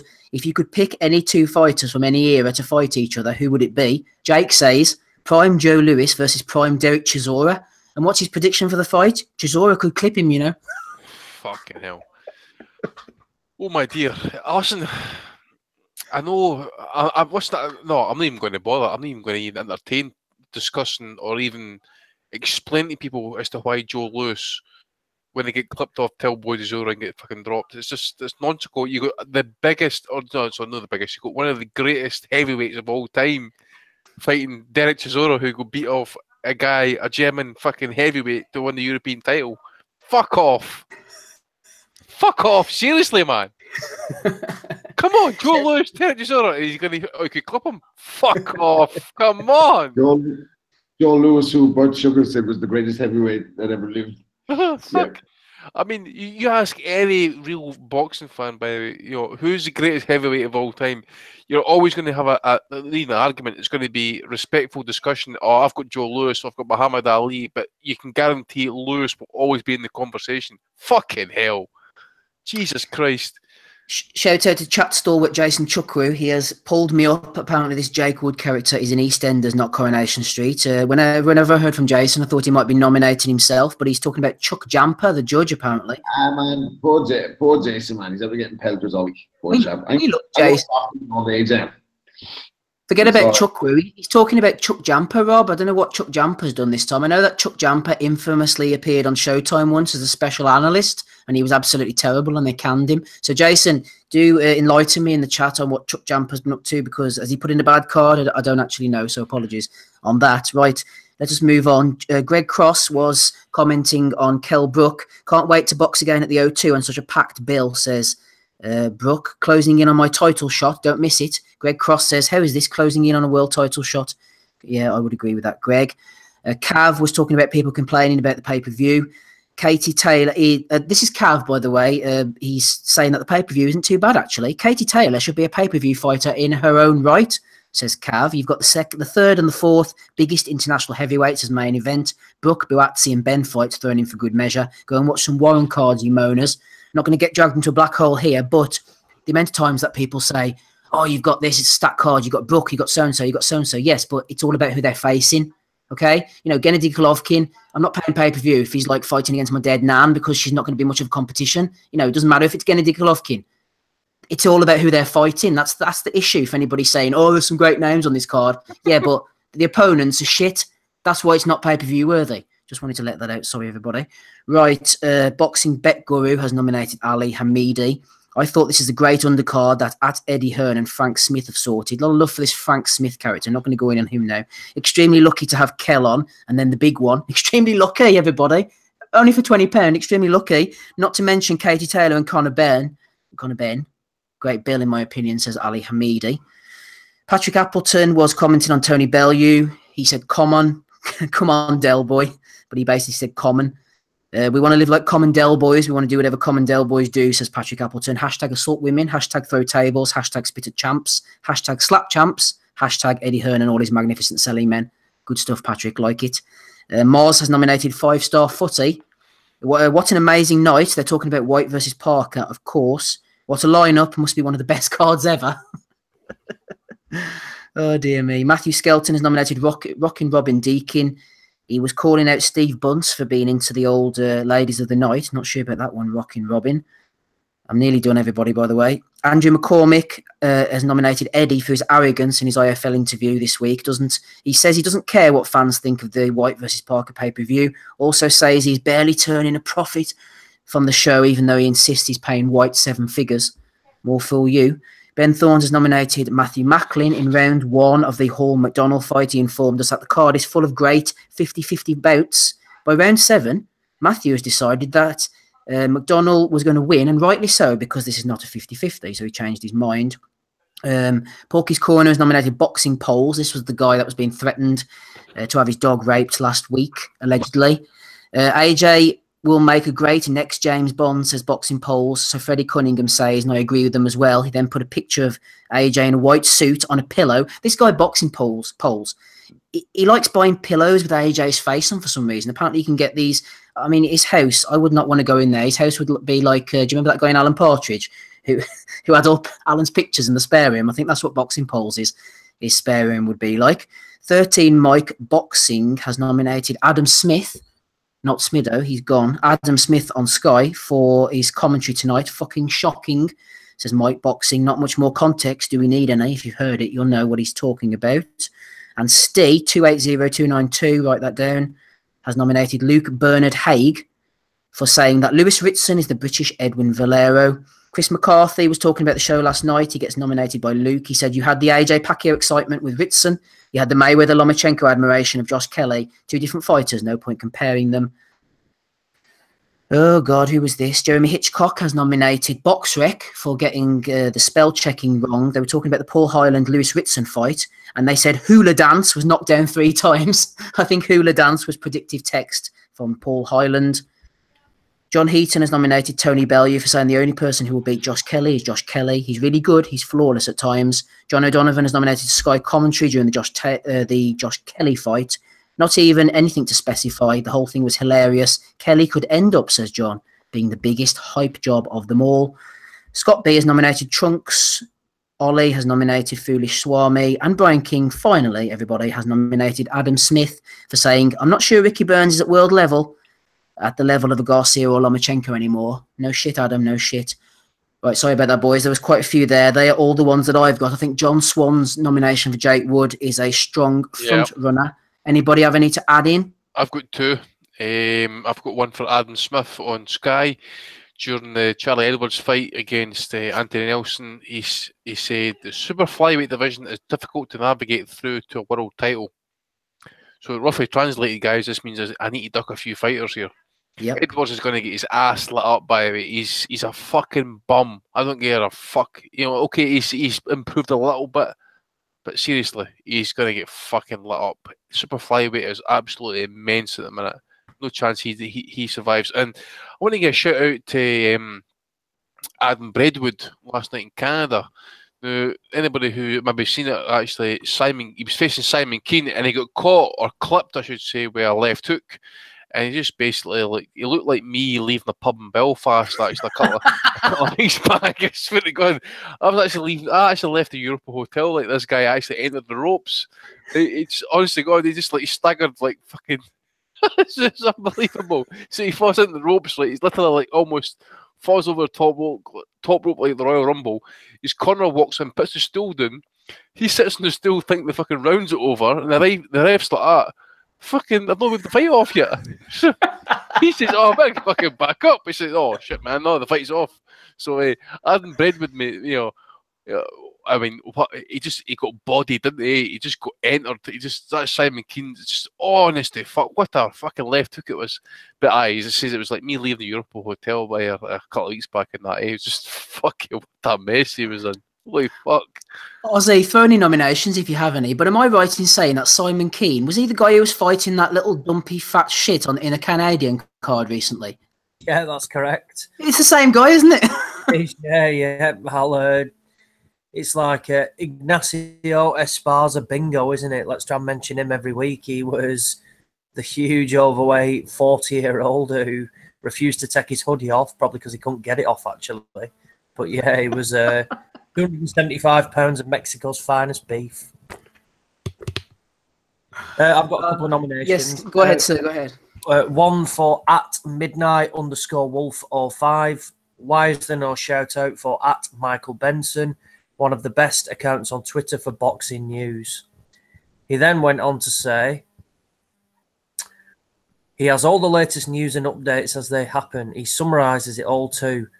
Many boxing accounts get all their news from Michael, then use it to tweet their own. Wrong. Michael Benson gets gets his news from other boxing accounts and then puts it on that account. So I don't know if Michael's setting up accounts now just to support his own case, but I'm not impressed with that. He was up to no good again last night, wasn't he? I think it was Chris Williamson's tweet. He copied about 4 minutes later. Oh, absolute joke. And then there was somebody, I can't remember who it was. It wasn't that great, but they were having a do at Frank Warren revealed that I think the Fury thing peaked at about 800,000, something like that, and for subscription TV. And somebody replied saying about David Hay getting 1.5 million on Dave, failing to forget that was actually on free-to-air television. And then somebody mentioned that AJ gets more gets more people as well. Again, failing to forget that you cannot subscribe to Sky Sports Box Office. You have to pay every time there as well. So a couple of L's to the casuals who always look to hate on Frank, but the bots, mate. They're no casuals, they're bots. That's what they are. Well, it's a joke, isn't it? They're fucking shambles, man. Mm. Oh, it's they work though, don't they? They do.